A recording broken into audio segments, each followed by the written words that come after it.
They say great art is difficult to understand, but easy to enjoy. Hey, Beavis. It's hard, but it's not like hard. Yeah.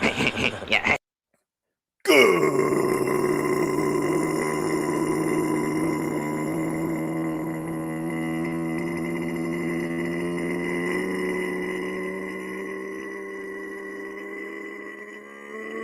evening. How are you all doing? Welcome to Clobby's Comic Shop, issue number 75. And it times out to be a special edition. No, that was not intentional. It really just fell on the date we could all just be together and choose to get along like a bunch of dudes. So, hope you are well here. Welcome. Let's acknowledge those faces over on the Rumble side. I see Toback. What's up, Toback? I see Deep Bull 101. Hello, hello, gentlemen. Thank you for holding the fort down. Common Nerd is guarding over there too. It's good to know we guard our fields around here. And of course, on the YouTube side, comments are going off like crazy. Y'all are crazy. And yes, before I say anything else, if you're one of those guys who likes to have it both ways, we're streaming on Rumble. I know YouTube doesn't like to hear that because my algorithm and whatever, but guess what? I'm not going to not stream there. So, fuck you. We're streaming here, okay? We are streaming here. So, that's there if you want to be there. Otherwise, hang out here on YouTube. But hello, Penny. Hello, Jeremiah Hembry. Jeremiah says, I got news for Supergirl, the movie they're not using, the whole common bucket. Only the spirit of the book that they're adopting, and they're doing their own thing. And James Gunn said he wouldn't do that. That's Supergirl. He wants to do her own thing, so the agent could go himself. Are you happy? I know that's your biggest worry, but are you happy now that you know that? No, because I don't trust in the idea. But hey, if it ends up being great and people like it, that's great. What's up, Dave C? He was just on Toxic Tuesday when we were talking the Ice Pirates. Hello. And now let's see. Tim Hayes. What's up, Tim Hayes? How you doing, sir? And of course, Deeple's hanging. He likes to have it both ways. You see that Deeple guy? He's one of those guys who likes to have it both ways.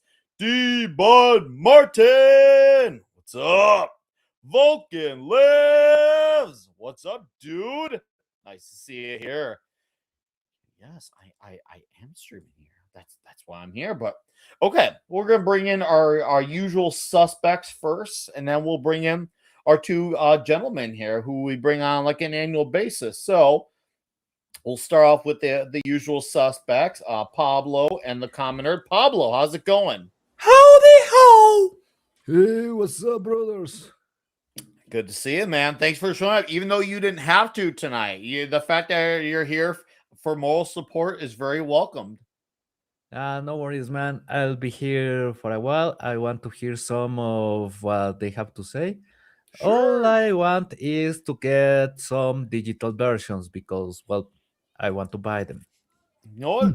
Maybe what I'll do is I'll talk with Caster and Common, and maybe we could like all team up our money and maybe like ship out like a care package to a few of the books. Maybe I'm sure if I talk to the guys, maybe I could do like even like maybe I'll do like a stream one of these episodes. And maybe we'll raise enough money to buy 2 or 3 books, and then we can all just pitch in, cover the shipping. Something like that's just an idea. I don't they do plan on doing omnibuses, right? Didn't Eric talk about that? They plan on doing omnibuses. So that would be a great time to do it. Yeah, it would like be an omnibus and like maybe some of the with the Ripazines too. Yeah. And some of those. That would for a second, you got me a bit scared because you said that you wanted to send me a care package, and then I see the care package that you sent to Maduro, and I'm like, don't lie. Oh, that was good. That was good. That's good, man. That was good. Well done. Bravo, Pablo. Bravo. What's up, Stephen M. Kellogg? I see you in the chat. Common Nerd, sir, welcome back. We missed you last week. How are you? I am better. Yes, I was sick for that was the sickest I have been in my life. I have never been sick for 7 days straight to where like I literally couldn't do anything. I had to go to the ER on Christmas morning. It was not a good time. Okay. Dude, so hey, there's no good way of saying you have AIDS. Right. There's really not. There's really But not. it's And everybody's quite a got AIDS positive now. news. Oh! Son of a bitch. But yeah, no. So we're back at it. I still sound like a frog, but that's because I speak for a living. And yeah, and so I still have to, now that I feel fine, I just gotta wait like 3 weeks to sound fine again. So, but I'm here. You'll get there. not, Did you read know, Norfrica yeah. or no? I didn't get a chance to. Okay, okay. So I'm here to make you're sure there's moral lots of support as links in well. the chat. All right, Yeah, I'm you're linked the in the link chat and guy. all that kind of We got stuff. moral support, and then we Yeah. got 3 guys who've read the book. So let's bring on Yes. Mr. So we got Joker plenty here. of proof. Sir, it's been a while. Welcome back. I missed you. I'm happy you're here. You missed me. I'm surprised about that, but I it's have true. I have read Norfrica. Oh, I have oh man, I've got so many Rippaverse books. So if you want with Greek topology, I was planning on doing a giveaway, but I could be the one who like gives a little bit of my extra stuff. And if you guys want to pitch in, so that way I don't have to Cover pay for the shipping. UPS cost, because if it's going to international, it's like We're really gonna expensive. talk. We're gonna Yeah. talk throughout the weekend. We're gonna have a talk because I would love to get Pablo some books. He's definitely interested. He's Yeah, because like very interested. Like, dude, I can just show this off. Like, I've got so many. Like, this is the stack of books I have that don't fit in the short box. Yeah. And then, excuse me. Don't rush yourself, bud. Oh, Pablo, yeah. That is so Oh, glorious. nice. Oh, yeah. I could hear Randy Marsh being excited about that cover. I mean, I think my desk grows 3 inches. So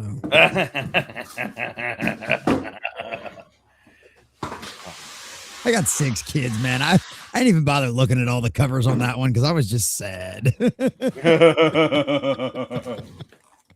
look at that. Yeah. Oh shit, dude. Yeah. Yeah, you could, I think your box needs to go on a diet. Yeah. We can help with you with that, okay? We can help you with that. That's a beautiful box. We can help That's the way you a with box that, should be. okay? Full. Yes, it Should is. Always fill boxes. That's Yeah. why you have 6 kids. Yeah, that's the only box I'm filling these days. That was good, dude. That was Yeah. good. Oh, Yeah, no, I love it comes natural to me. Like when I've got a crowd of people to work off of. I've also got the concept art book. So I do like Nice. podcasts about the Rippaverse. If you guys watch Braxcast, Yes, yes. I did the, please get his uh, links in the chat, Common. Please. Yeah. I did the Yeah, I entire Joker that says- entire concept art book, which covers all the characters. So Mhm. the interesting thing with Norfrica, it's a true origin story. So what really intrigued people about Norfrica as a concept was that you had like this band with 2 7-foot-tall gods being introduced at the end of Item 1. And when the Rip reveal happened, the first one back in 24 was the last Friday of that year. It's like, we're getting a Norfrica book. It's the one thing that we wanted.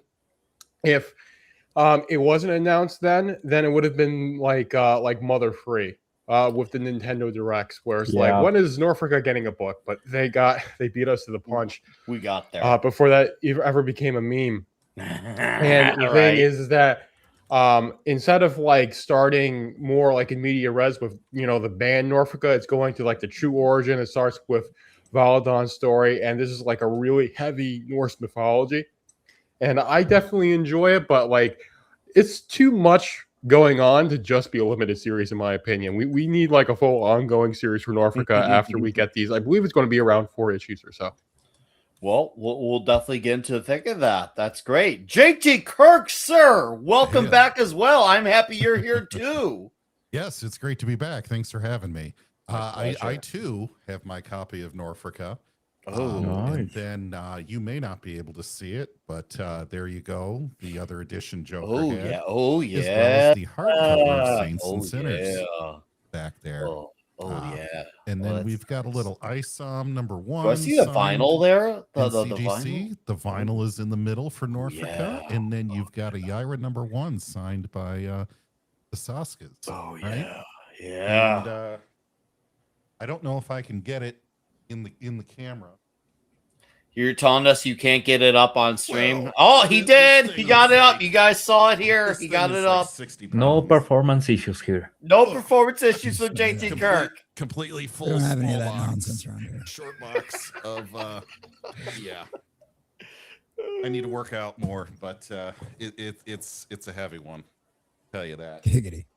Oh, look at that. Oh, yeah, that looks nice. So yeah. Oh, and little blood in the back there. She's hanging out on the shelf. So Yeah. Oh, very nice.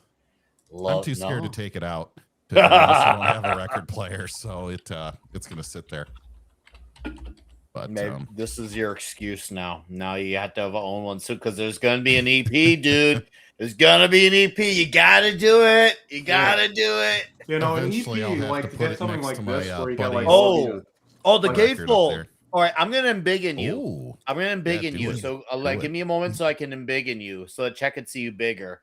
Yeah, so like getting oh. like if we get an EP like this and you get like all the lyrics and like the song lists in that, that'll be epic. And then it also is like spread out on the back. So Ooh, hold on. I'm gonna embiggen you again. Okay, it comes with Glorious Death and more tracks.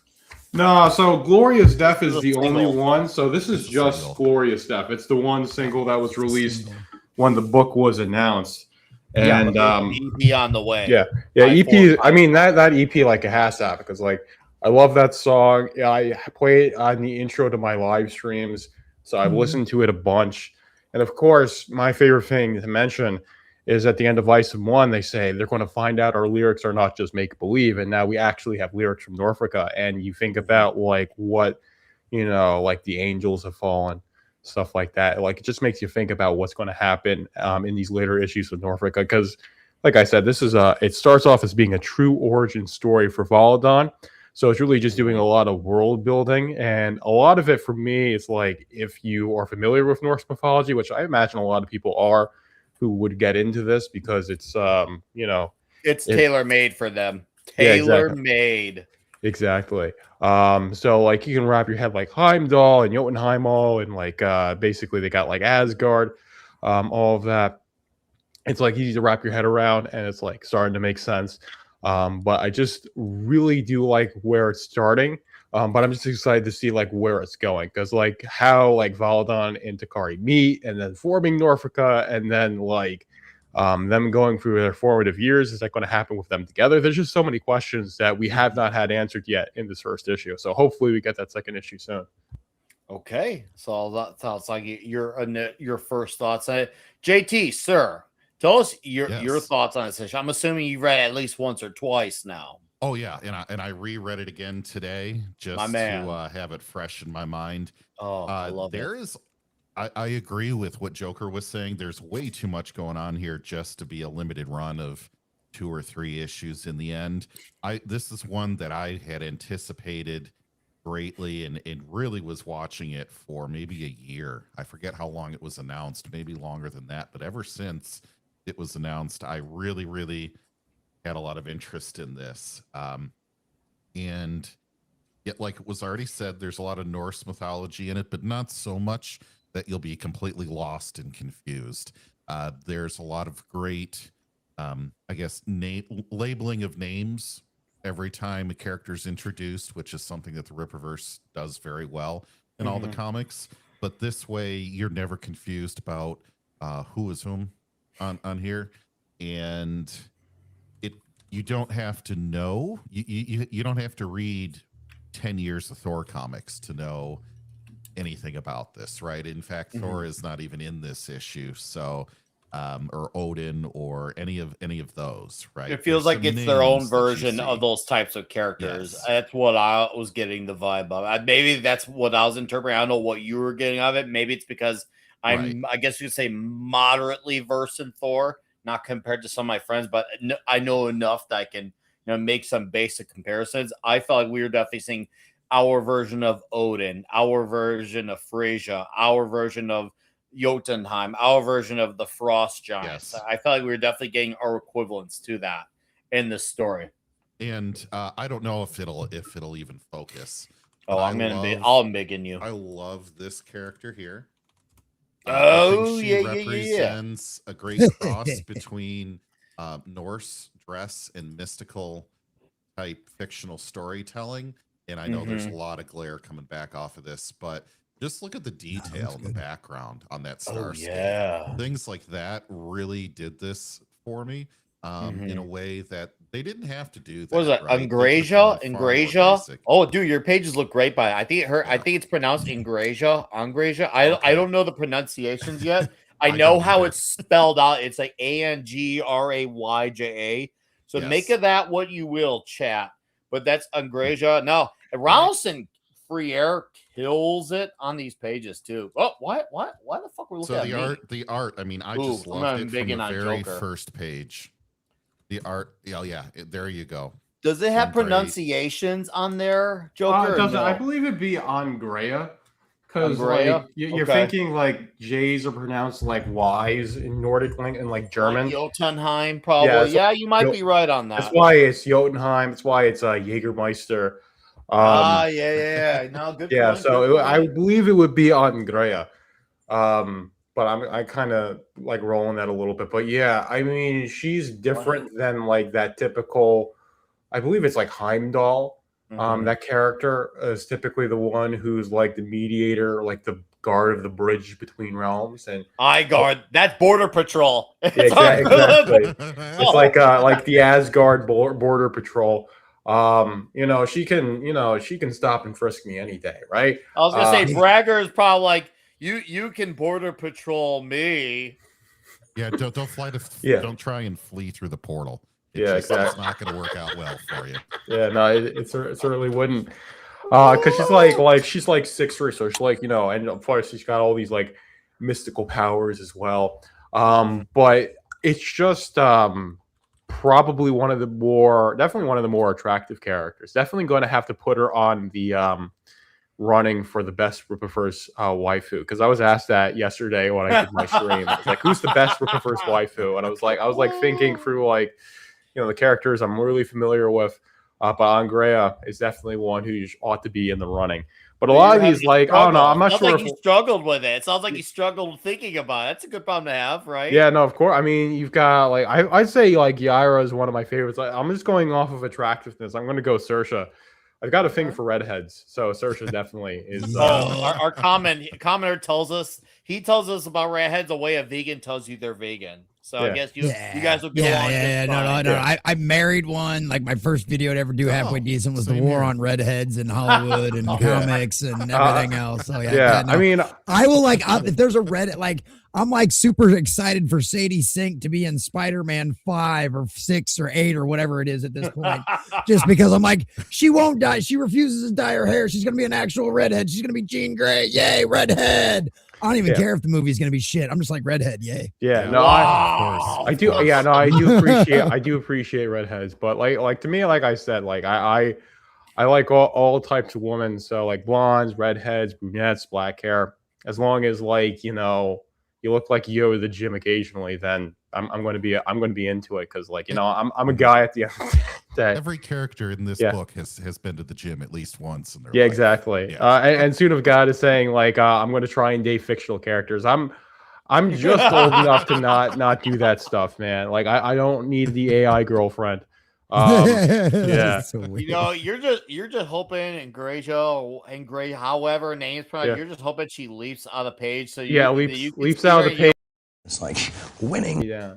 Like she'll leap out the page, she'll pin me down and do the snoo to me. Yes, that's what I'm hoping for. Well, make sure she does not have. Yeah, you don't want to have your balls to the wall with that. That could be a very, very deadly time. Very deadly time. Oh yeah. So okay. Well, now that you guys your first thoughts, for me, this was absolutely one of my favorite comics I read, period, last year. Not just verse books, but period last year. Like end of story, full fucking stop. Like of all the books I read, and read a good amount of them, whether it was stuff that get at my shop or Fund My Comic, Kickstarter, Indiegogo. This was one of my favorite books, period. The world building is absolutely great, and there's a lot juggled, but then when I actually took some notes and write it down, I realized, you know what? It feels like an overwhelming read at first, but after my third read, I realized it's actually more straightforward than it seems. Yep. And And I think once I actually wrote down, oh, actually, you know what? This is a very straightforward. So it just feels overwhelming because of how much is brought in. But when you actually like put it all together on pen and paper, you realize this is actually just a really straight layered, coherent story. I really like that. I was like, even with everything that was introduced, I like that. Even though it's in the same universe as everything that has come before, it really feels like its own special niche corner. And as someone who has read some Thor in his life, really fills a void for me of what has become, let's just say, in the branded mainstream competition. I like seeing these characters. I like the violence in this book. The violence is insane. Ralston Freer's art is great. I must say, my favorite character is the dad, Alfodor. I was going to say, butchering we all try to pronunciations. figure out how to say the name of the king, Yeah, or the jarl, whatever he title says he has. my favorite line in the book, and I wrote it down. And he says, "Your composure is your greatest asset, not your weapon. You must control it." He said that to Valadin when he was doing bow and arrow training. I thought that was really cool. I had like a Nordic version of Rocky music playing in my head during that little training of it. I was like, oh, montage moment. Cool. I saw that. Hell I yeah. saw that it was a total. And I knew you'd probably pick up on that, Nick. It was the classic. It's not the plane, it's the pilot line. Yeah, like Top Gun. Yeah, it really was like that. It really was. I feel like this book is it's introducing a lot of ground, and like especially with a lot of big words here, but it's not like it's used at a point where it's trying to sound like an intelligent book. It's just telling you, hey, this is a different world, different culture, and they acknowledge, hey, in our cultures, we have rules, we have things we cannot cross, we cannot do, and it's cool to see what happens when there's someone who's trying to, let's just say, stir some conflict in it with a certain Silicio here. And we know that guy, that guy is quite a piece of work. He's definitely probably my second favorite character because I can tell he's trouble. I can tell he's trouble. And he's basically, he's one of those guys who's manufacturing conflict, which I'm like, wow, that kind of rings true to a lot of real life situations of manufacturing conflict. So I really enjoy Silicio's character, Alfodor. I'm just gonna write this. You can all guess the pronunciations. So I'm gonna put this in the chat. I in between the D and the R, so it was Alpha Deer. That way, it didn't break my brain every time. Maybe one day I'll actually ask Eric to come on here. But hey, we need your help. Help us speak this language, and then maybe we'll actually understand. So I don't butcher all these names, but just so people are at least trying to get on my wavelength a little bit. It feels like this issue can go one of two ways. It's either going to continue what was happening as a fallout into issue 2, or I thought, what if this issue told its story and the second issue is completely different and it shows off the other character that was on by Valadin's side that we saw in ISOM #1. You know who I'm talking about in the green code. What if that issue tells that story and then maybe 3 and 4 kind of merges them together? Once again, hypothetical. Could it happen? Because it feels like we got a little bit of a complete tale, but yet left with enough of, hey, this is what happened here, but don't worry, there's more coming. So I don't know. It could be maybe even it doesn't even go into a complete difference, or maybe he just gets introduced. I don't know, but it definitely is something I feel like is not out of the realm of possibility. Now, how about Ralston Freer's art? Him with Marcos Martins as colors. Really great combination together. Where do you guys feel like he stands up as far as like pencilers go? Where are you guys? I'd say as far as pencilers, I'd say it's probably my second favorite art book as far as the pencils go. I'd say it's probably my second favorite on the art side. Where would you be, JT, as far as like the pencils go? Easily top 3. Okay. It might. I haven't decided if it's 1 or 2 yet on that, but I was super excited to see how well and just really pleased how well they did a lot of the space behind the night in the different realms. Maybe you can see that here. Oh, I'm gonna embiggen you. Let me embiggen you. You can just see they're walking in between realms. I'm trying to get it to focus. Oh, There- it's looking there it better. goes. There Yeah. it goes. Yeah, Just the yeah. amount Ooh, of that is detail really in there good. like that. You really feel like they're out in space. And the amount of detail in hair, this isn't even a good example of it, but you can see here how much detail is present in the hair or the fur on the clothing. And all of the beards on the men are just perfect. So from that angle, I'm like, well, yeah, the characters themselves, it might be my favorite penciling to date. Some of the other stuff, I mean, none of it's bad. I don't want to give that impression off. Some of it, though, some of the castles and stonework, things like that, maybe not the highest compared to like Bloodruth or something like that.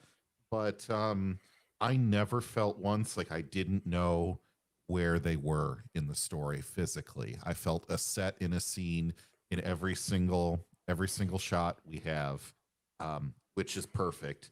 Nothing bothers me more when you see great characters or a good story all trying to mesh together, and then you have the artwork just have a bland green or a bland white background, and you're missing the story at that point. I'm not here to read a book. I'm here to look at something too. And you need both of those. In sometimes lazy effort can drag down a comic way more than it ought to, way more than the story deserves. So art on this, I would give it a 9.5 out of 10 the first time out of the gate. Easily. Okay. Where are you at, Joker Ronaldson Friere? I would say I agree with JT. It's really fantastic art.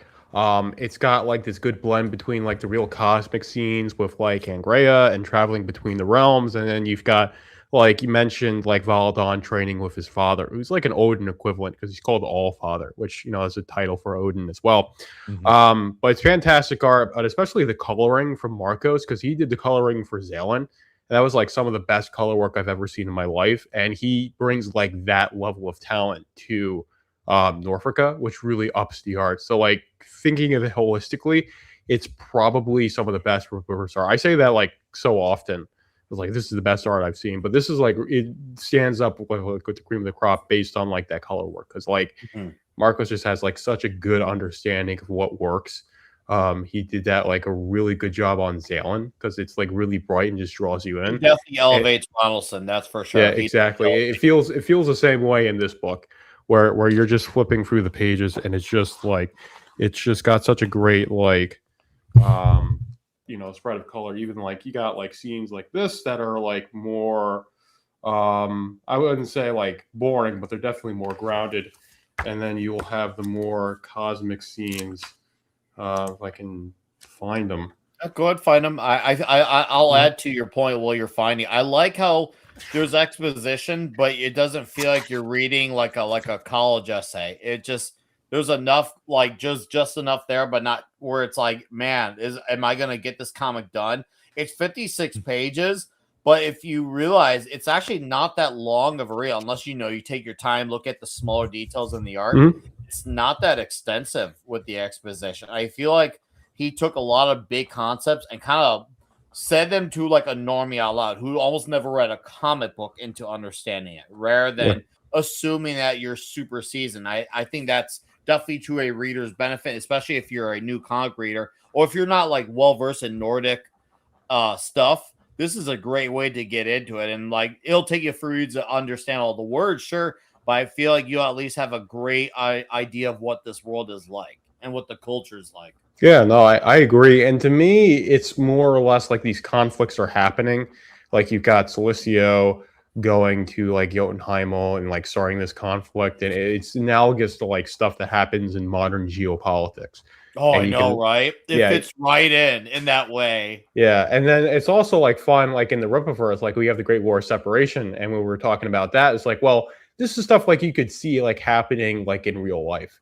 The way like Chuck Dixon, and he's like weaving that in with this like with these excepts. And in the same way it feels like, well, this is stuff that could happen between modern nation states. It's just happening between like supernatural realms, and that's the cool thing. And the exposition happens with like those events happening and these characters training, rather than it being like a long wall of text explaining the story to you, which again, it's going to really shut a lot of people off. But it doesn't feel like that. Like you said, like you might have to like wrap your head around it a little bit, take some time to process it. But like the plot is more or less the exposition rather than like it being like separated. And that's where a lot of writers get into having issues with integrating the exposition into their storytelling. And that does not really feel like it's the case in Norfrica. So Eric's gotten, I'd say, more streamlined into doing that. I think people felt like Isom was just like a dump of world building, rather than telling a story, especially with the first issue. And that's been more and more or less the case with with his later works, especially since like Isom 1 had a very unique job in the Rippaverse, and that's not something that like Norfrica has, where it doesn't have to introduce the whole universe. It's just introducing this one story. When I read this story, to add to that point, I'm glad you mentioned that. Not one time did it cross my mind that a guy on YouTube was writing this. This just felt like another comic book being written. That's it. Just a regular comic book being written by a comic book writer. It didn't feel like a YouTube guy like trying to take his hand at comics. Just like a normal comic book. And I thought, oh yeah, he does do that YouTube thing still sometimes. It became a secondary thought in my mind. And to me, that's the best compliment you could give. Because it didn't cross my mind until I thought about it for some odd end, like after I was done reading my first one. Oh yeah, he does that still. But I, to me, thought of Eric July, the writer, and I think that was cool for me to see him as a writer. And I really feel like he actually has become a legitimate writer.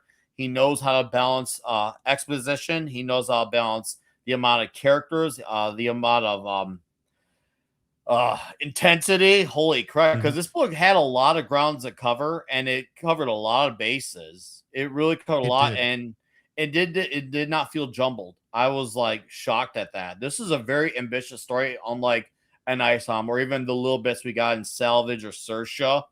Like you could really tell like he really has like taken writing very seriously, and I think that's wonderful that he's doing that. I think learning from the best has definitely worked to his advantage. One of the things, Nick, on this was reading the story. I felt the same way.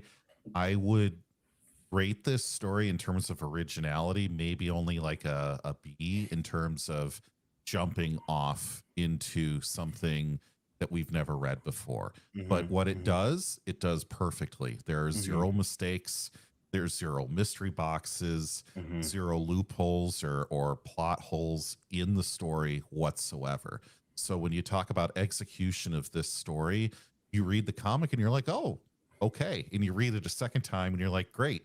You read it a third time, great. You're not sitting here trying to pick apart the story, saying, well, this character did this and it made no sense. What was their motivation? Why did they do this? This line of dialogue didn't make sense. These two characters don't seem like they're talking to one another properly. Nothing just happens to happen. Nope. It is flawless. So while it may not be the most original story you've ever seen in a comic book, and I'm not looking for that, and I'm not looking for that either. The competency is just there, and it's, like I said, the story is flawless, and that's great to see. It really is great to see.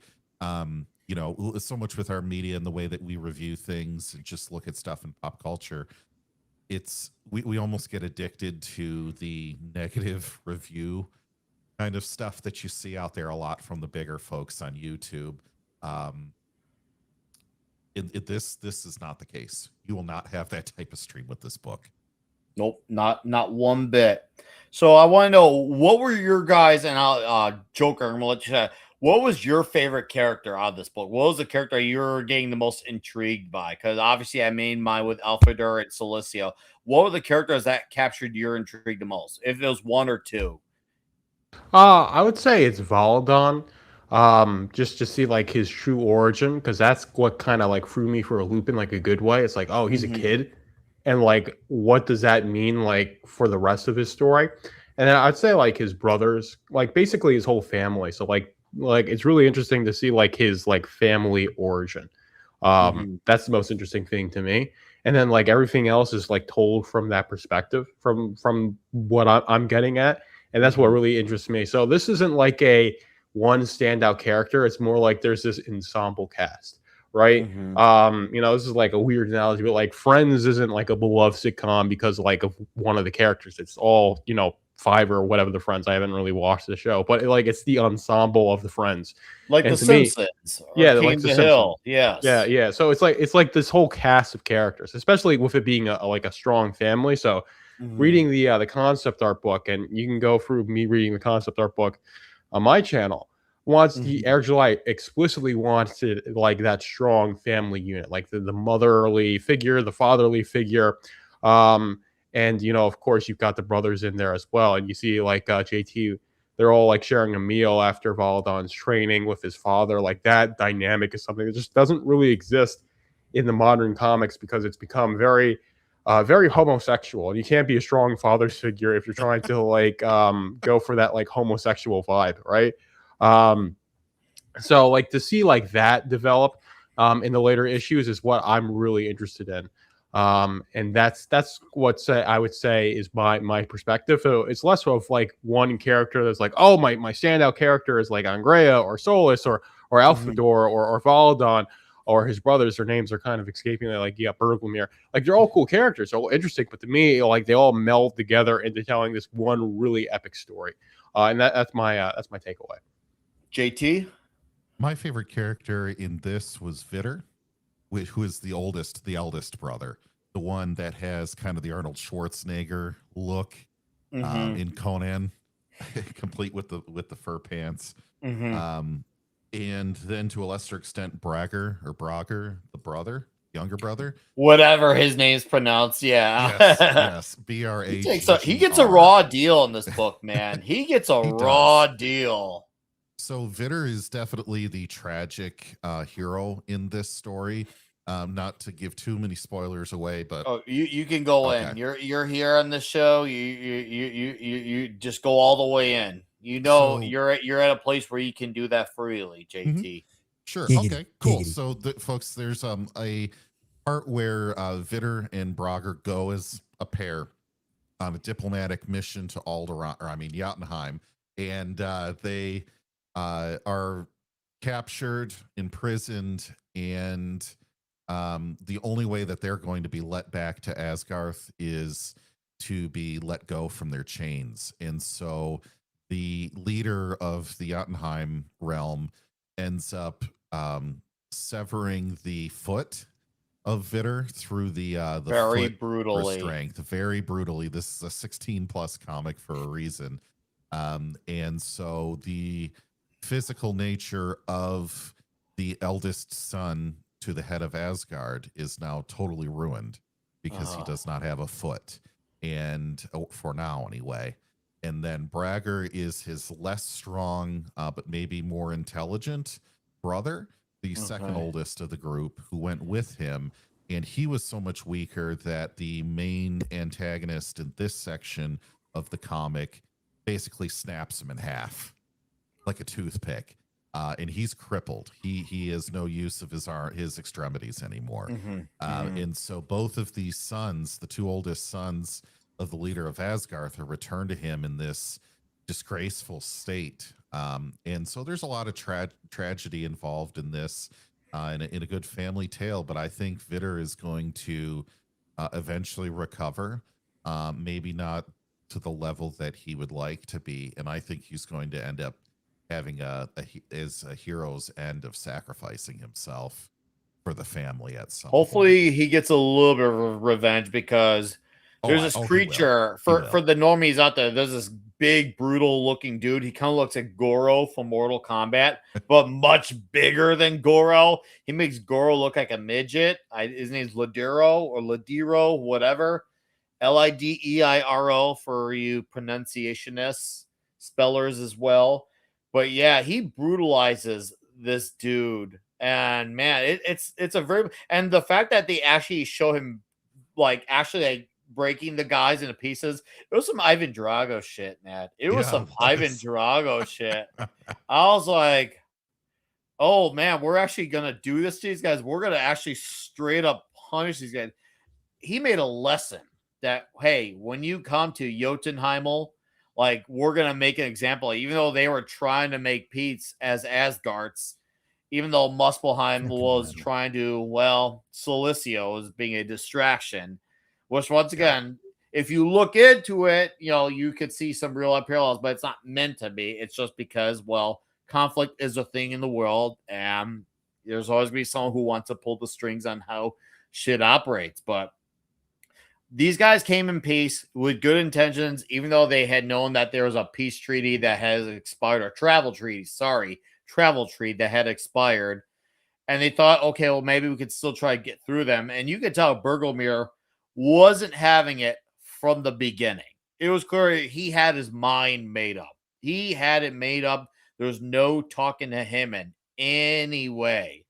And I thought it was kind of like, whoa, okay, this guy really is like going to kill one. He said, oh, hey, how dare you? Like, you're lucky I let you live. I'm like, yeah, that's true. Actually, he's kind of got a point. Man, he's a dick, but he's kind of right. Yeah. And he said, no, it'll be more painful for them to see you wounded than to kill you. I'm like, yeah, I actually controlled him not killing him for that purpose, because that is very miserable to live with. So it was some Nightfall type of shit for those of you in chat. It was a very Batman Nightfall moment for these characters. This is Silicio for those that are wondering. Yeah. Go ahead. Give it a moment to clear up and all. There we go. That's my guy there. Yeah. What's up, dude? You ever heard of pizza? Oh, yeah, you don't got that shit in Asgard. What? And only Earth, aka Middengarth, is just a brief mention. They didn't have to make it an Earth story all off the bat. We were really building this corner. I thought that was awesome, that we were really having a very focused story on a few of the realms here. And I love the layout when we have Silicio explaining the realms.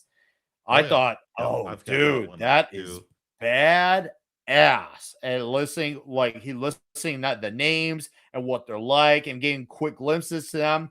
And there's a secret realm. I'm like, bro, this is what's up, man. There you go again. Yeah, right, so you have Middengarth here at the top, which is us. And then it's going to be hard to go around. There's an Elven realm here. Yeah, it's his own version of a Thor story. It's his own version of Asgard. It's really cool. I love to see this. And yeah, Silicio looks cool too. I like the suits, and that's something I've always been like on the upside. I like how all the suits have like a particular pattern with the color, and I love that there's a simpleness to it. They're not super scaly. They're not super oh god, I'll tell what's patchy, not verse, like they're not drowned in all these like busy ideas of the suits. I like that they're very traditional looking. So I guess you could say it's like a silver bronze age thing in types of the look of the suits. So I love the suits on these characters. Whether it's a ton of personality for each one of the characters, and they feel different. Each one feels different. And so and I don't know the name of the creatures from Jotunheim with the wings. Three of them that get smoked by Silicio. Oh, dude, that was probably one of my favorite moments in the book, when those things came flying at him, and he just he straight up like it did some Undertaker magic, and all of a sudden they look the other way, and he's right there, and he just evaporates them. I was like, and takes the helmet as a trophy. It was a Predator-like moment. It was a Predator-like moment. I was like, this fucking guy right here.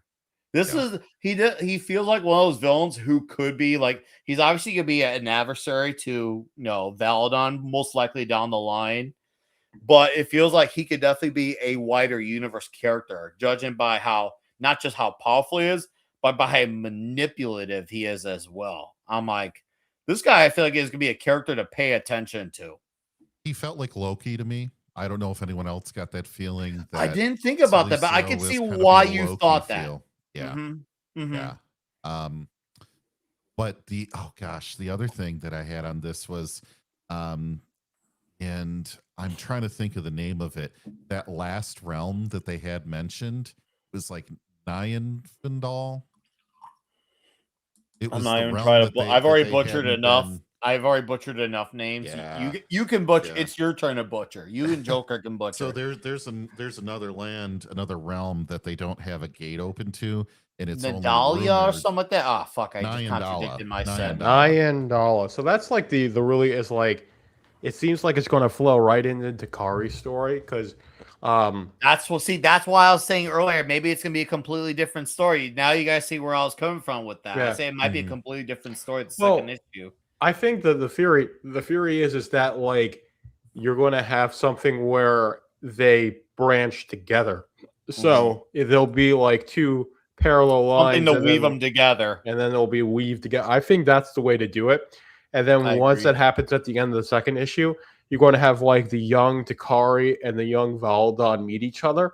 And then once they meet each other, they'll eventually go to Earth and they'll be like, hey, let's start a metal band together so that way we can do all of the that'll be our perfect cover to deal with all the supernatural stuff that's going on in Middengarth. And I'm sure Takari will have a different name for it, but at the end of Isom #1, they're talking about all this stuff that's going on. They're being very vague about it, but it's like, well, should we stop touring and focus on this? No, let's keep doing the tour.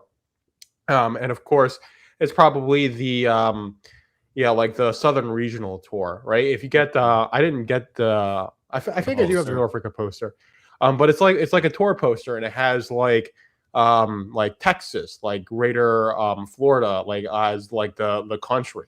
It's a very little detail if you pull up the the actual poster. It's got like some lore in it. Go get it up. While you're talking.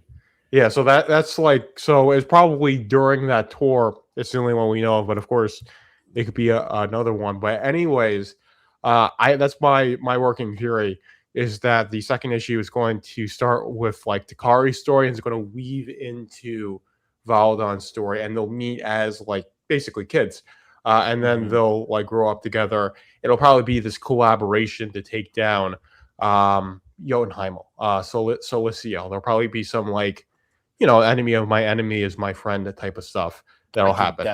I could be wrong, but that's my working theory for now. Yeah, but that's exactly the poster I'm talking about. I had a similar idea to that, but here, the poster. I'm trying to dig in the poster. You can see the dates: Greater Florida, Arkansas, Louisiana, Oklahoma. Thanks for skipping Chirac, guys. I get it. I know it's Chirac, but you could have taken down all the crime yourself. Especially since the detention crew is actually taking place in Illinois. I was like, so the detention crew is in my state. Bro. Yeah.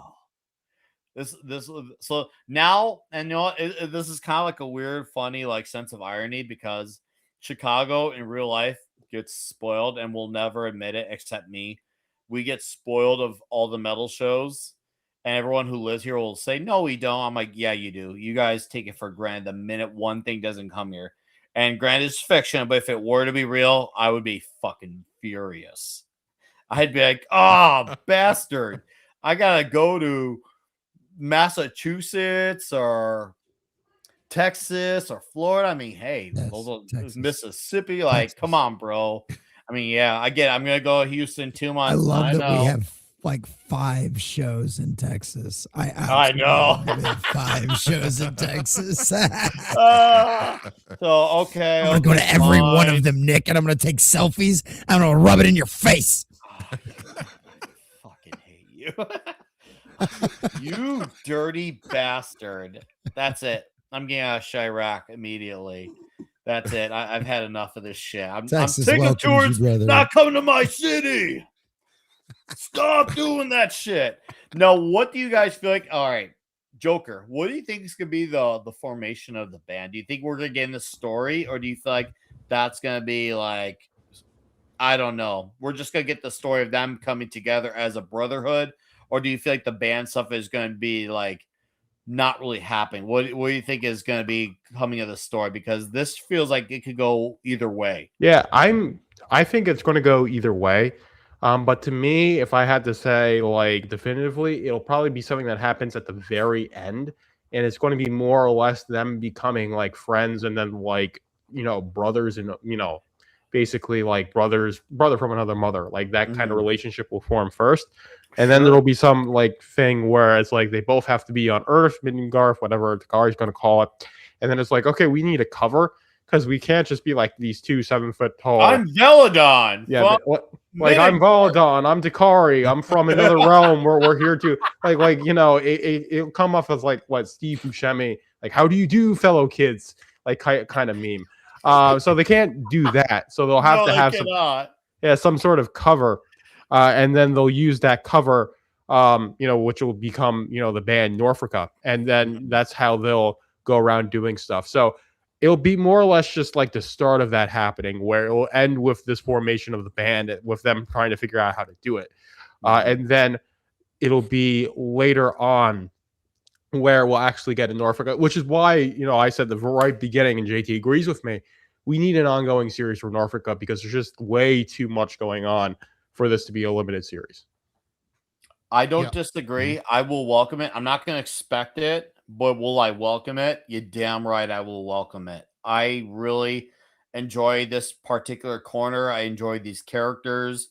I enjoy the concept of the geopolitical battle. And no, guys, it's not a political comic. It's one of those things, because I guess you could say because I'm so well versed in politics, I see the parallels, but it's not there, you know, inherently. It's one of those things, if you look into it, you can see a parallel by chance. Great War of Sep 1, 2, and 3 are far more political. Far more. Oh no, those I would actually say those actually are like those comics actually are political.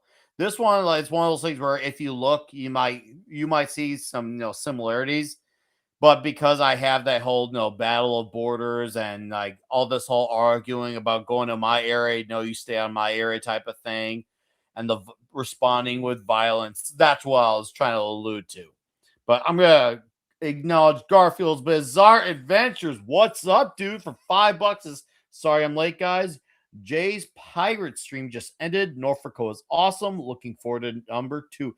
Damn right, dude. That's what's up. I'm looking forward to it. Well, issue number 2 cannot arrive soon enough. This has like moved up like on my top priority of like the next issue of a ongoing or limited series. I'm just like, bro, bring it. Straight up bring it. Like, I felt like I was full Charlie Sheen machine winning when I was reading this comic. And that's how I should feel. I should feel like I'm by winning.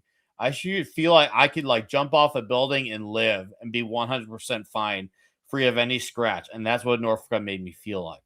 It was like, fuck yeah, bro. So thank you, Garfield. Appreciate you, man. Thank you for dropping in here. Okay.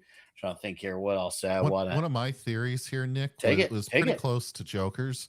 However, I think that Asgarth is going to lose this conflict between the realms, or at least go under siege. And you see here probably at least 2 members of the Asgarth royal family here in the band picture. So I think they're going to hide on Earth, which I think is what Joker was saying. I think the realm to get to Nyandala is only accessible through Midgard. That's why nobody's ever found it, because Asgarth is the only access point to Midgard, right? It's a gate-kept corner. Right. And totally. So I think it's a certain point they're going to run into this character in the front right. I don't know if he has a name, but T'Challa-like, if you're a Black Panther kind of fan on this, the picture of it reminded me of Nyandala, reminded me of the possibilities that we had under the original Black Panther from the 70s, which is a great comic run. Dave C. Dude, the OG Black Panther books are great. Very underrated. Even still, with all the when the movies came out, it feels like that run of comics still gets neglected. Which is like, if you're getting into a run of comics, that's actually a really damn good run of comics, by the way. And I know Eric probably knows that too, right? Oh, I'm sure he does. He was a big fan of the OG Thor run, which I know most likely played an influence on Norfrica as well. I'm pretty sure. So I in no way mean that they're going to copy anything from those 2 properties, but I can feel the influences of both, which are great comics to gain influence from. But that's kind of my thing. Is I think they'll eventually meet, maybe in, I don't know, high school, college, something like that, form this band, and that's how they'll eventually learn, or they'll learn of each other's strengths somehow, and then they'll form the band. Chance It'll be encounter. some kind of way. Yeah, exactly. I hope so. What's up, the Merc Lounge? Like the name, really killer. Welcome to the show, sir. Enjoy your stay. We're just talking Norfrica. Okay. Joker, which character do you want to see these guys interact with on Middengarth? If you could just pick the first one, who are these guys gonna who do you want them to engage with first? Oh, that's an interesting one to ask. I would say probably like Bloodroof or Gooding would be pretty interesting. Okay. Especially like Bloodroof, because Bloodroof can travel between the realms. So if she meets them, she'd be like, "Oh yeah, I've been to Nyandala. I've been to Jotunheimel and Asgarth." So those are the two characters that really interest me. And then of course Gooding would try and basically dissect them. But those are the terms in two of like interactions that would be for like lore building, and then just in terms of like fighting, probably like Santuan or Shodron. Honestly, I'm going to say Shodron. I would love for them to meet Shodron. I'd have like a fight with them and see how that would turn out. And then on characters not on Nerf, like Zealon for the same reason. So I named a bunch of characters, but that's just what comes to my mind. Also we got Merc Lounge and Garfield in the chat. So both solid dudes. I appreciate them both for being in here. Student of God, we got the crew coming in here, hang out. Was so happy you guys could be dropping in here, and also shout out to my dude Brad Young.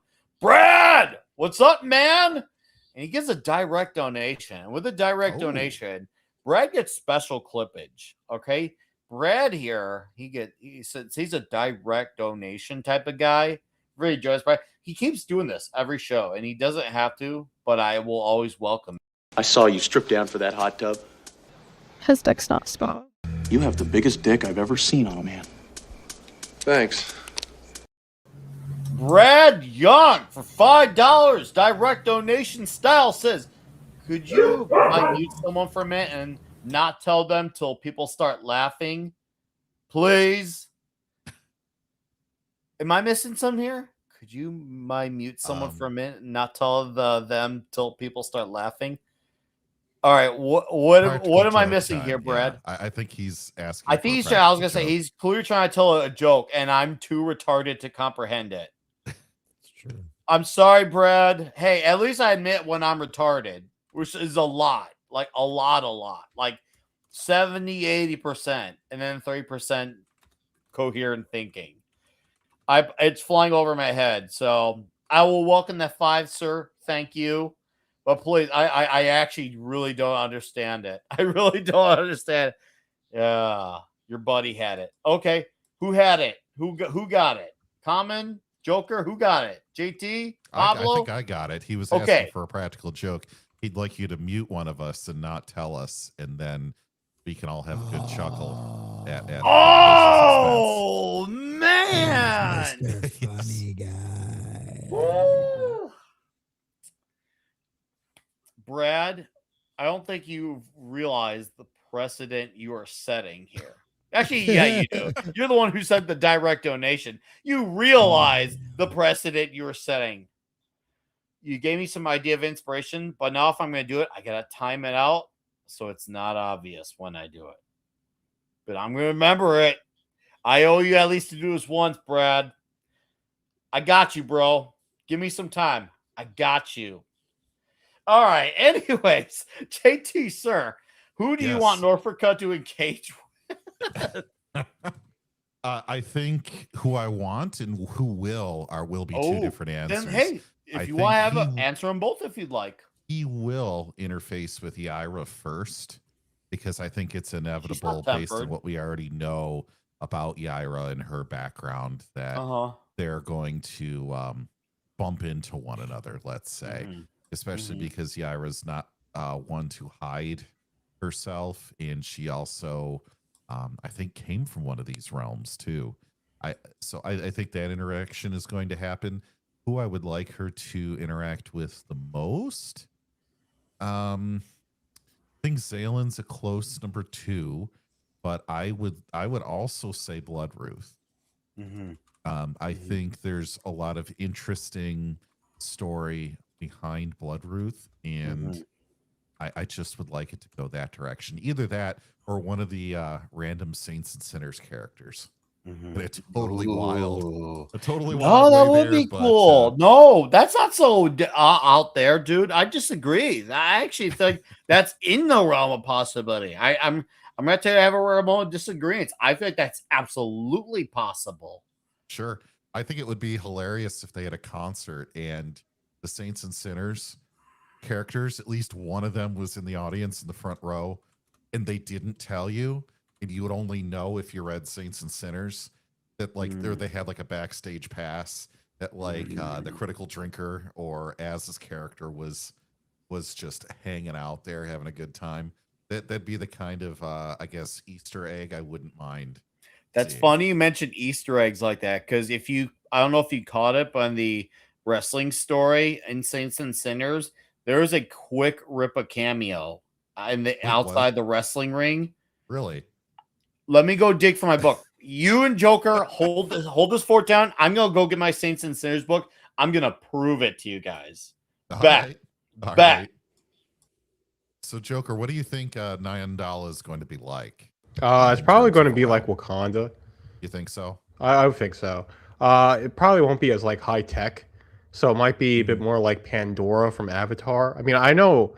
Apparently, James Cameron has like blackmailed at least like 10% of the population into watching his movies. That's my only conclusion as to like how those movies make as much money as they do. Like the first Avatar, I could understand because it was 2009 and like advanced CG was still like new at the time. So it's like, oh man, that movie looks so cool. Let's go watch it. But like the second and third one, I can't really understand the appeal of it. Those overseas markets love them furry, weird animal creatures, and they got tentacles on top of it, man.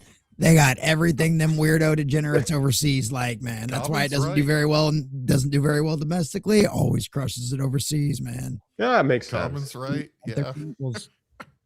Yeah, man. Oh man, I mean, I like anime, but like when I was a teenager, man, even into like my like early 20s, way into all that like H stuff, man. Oof.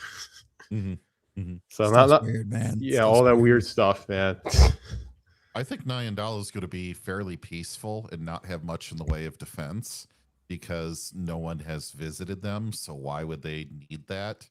I think they probably are a little bit isolationist because Midgarth is probably the only way that anyone will interact with their realm. And if we don't really know how to do that, there won't be a lot of back and forth. And I'm wondering if there was a line in there by one of the female characters that was the sorceress for Solucio. And she said, I can break through the cap or the barrier to the realm for Jotunheim and Asgarth, but it's going to take me some time. I'm wondering if she makes a mistake with her methods and accidentally opens up a second opening to Nyandala. Yeah, no, that could be something. So I'm looking for that line right now. Oh, a spell to unbind it. It can't. Yeah, I can weave, yet it shall take some time. And I reckon thou wouldst strike whilst they remain exposed. So that's exactly what she's saying. Right. So yeah, no. Okay, I got it. I fucking got it. Got it. So yeah, Underdog is actually like my favorite story from Saints and Sinners. Cool. Show us, Nikki. Hold up. Show Right us. there.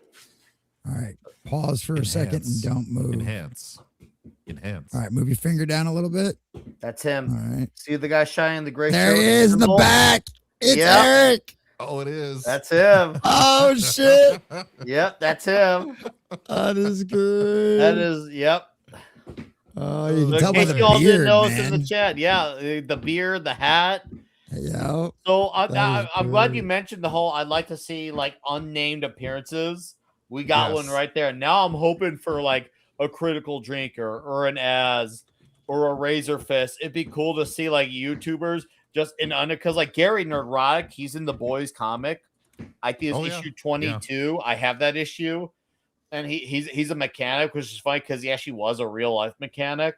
So it was like kind of very fake. He was also in the comic Happy. They made a show on the comic Happy.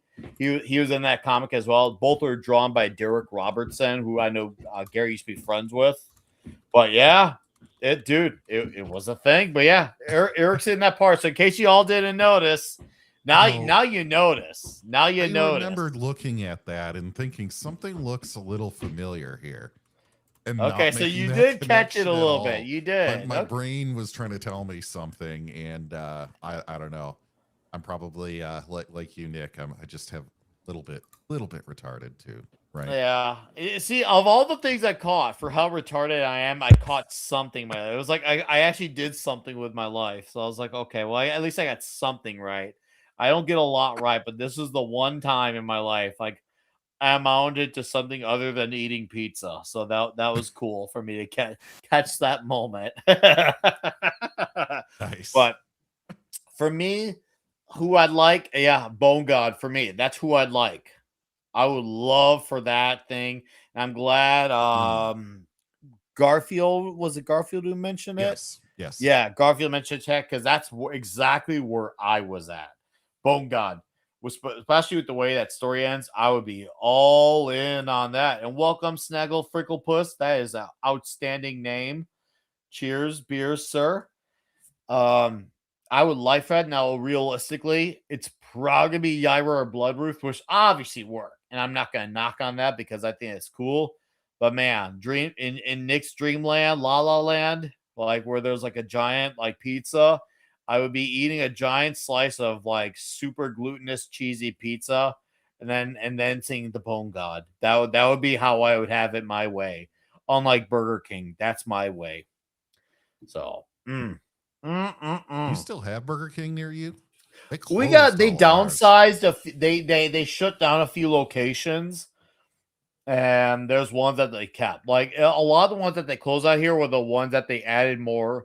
I guess you could say in the last 10, 15 years, but a lot of the ones that have been here for more than 20, they've kept up. Oh, okay. So yeah, I think they just downsize, which is really odd because most food joints, when they don't just downsize in Illinois, they outright leave the state. So it's like, wow, actually Burger King stuck around because like there's so many places I thought automatically went out of business because I ain't seen my state until I go to like Wisconsin. I'm like, oh hey, that's here? Oh, I thought you went out of business. And you learn, oh no, they just left Illinois. And you think, oh, what companies did that? Well, Jack in the Box left for 40 years before coming back this year. Schlotsky's mostly left the state of Illinois. And Zoli's left the state of Illinois. Yep, so too. yeah. So and then I've learned, oh hey, why these companies do that? Because a lot of them don't like running their businesses in Illinois. And Jack in the Box, I kind of look at their connection. Yes, guys, we'll get back to a comic, I promise. Because they close a lot of their California locations, which is not shocking given situations in California. So now they're going to Illinois as a resort to make up for it. It's like, oh, we left Illinois, but we're going to come back to you because, well, you might be the lesser of two evils against California. So anyways, fast food talk aside, Burger King is like Kmart. That's funny. Yeah, Jackie. Man, I got a Burger King right down the street from my house.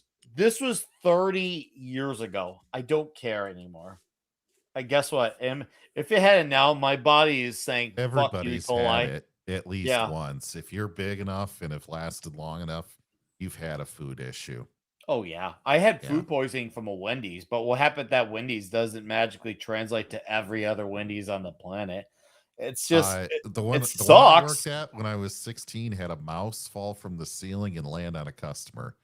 So sounds very Chiraqy. Yeah. Well, here's the thing for me. Okay, I swear we'll really get back to that comics at this.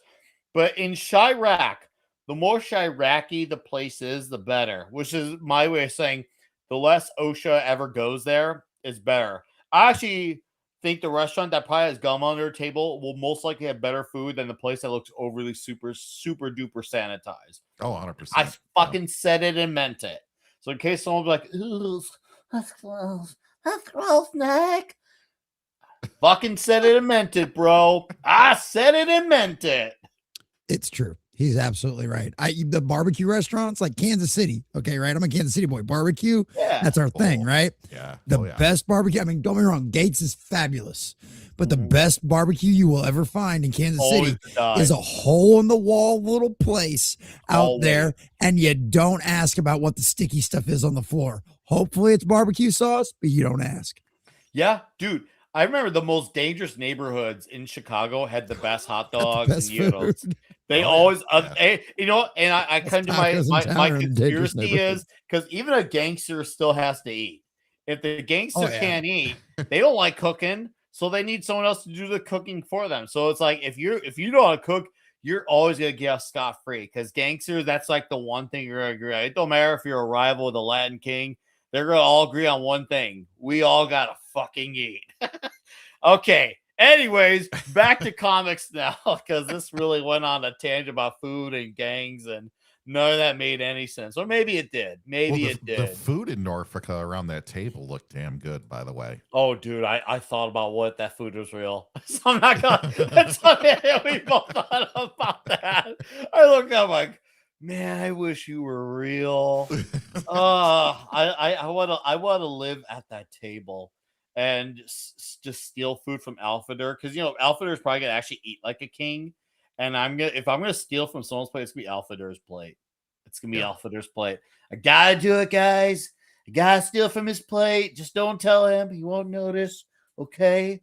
And speaking of pizza, Common Nerd's eating pizza. He is. Was it? Please tell me it's not some major chain pizza. It's a local gas station, but it was my daughter's pizza. We had my 2-year-old's birthday was Monday, so we had the party today, and it was just the easiest thing for all of us. Well, Merry Birthmas to her. Thank you, I appreciate that. What's up, Emily? How you doing? Emily. Good to see you. Seriously, Merry Birthmas to her for 2 years. That's a hell yeah, man. I like that shite. Yeah, I like that shite. Tornado. It's great. It's a lot of fun. Well, wait till your next tornado because you're a very productive man. You are. I am. Like the 1-year-olds. It's like you don't make children. You make a fucking garden.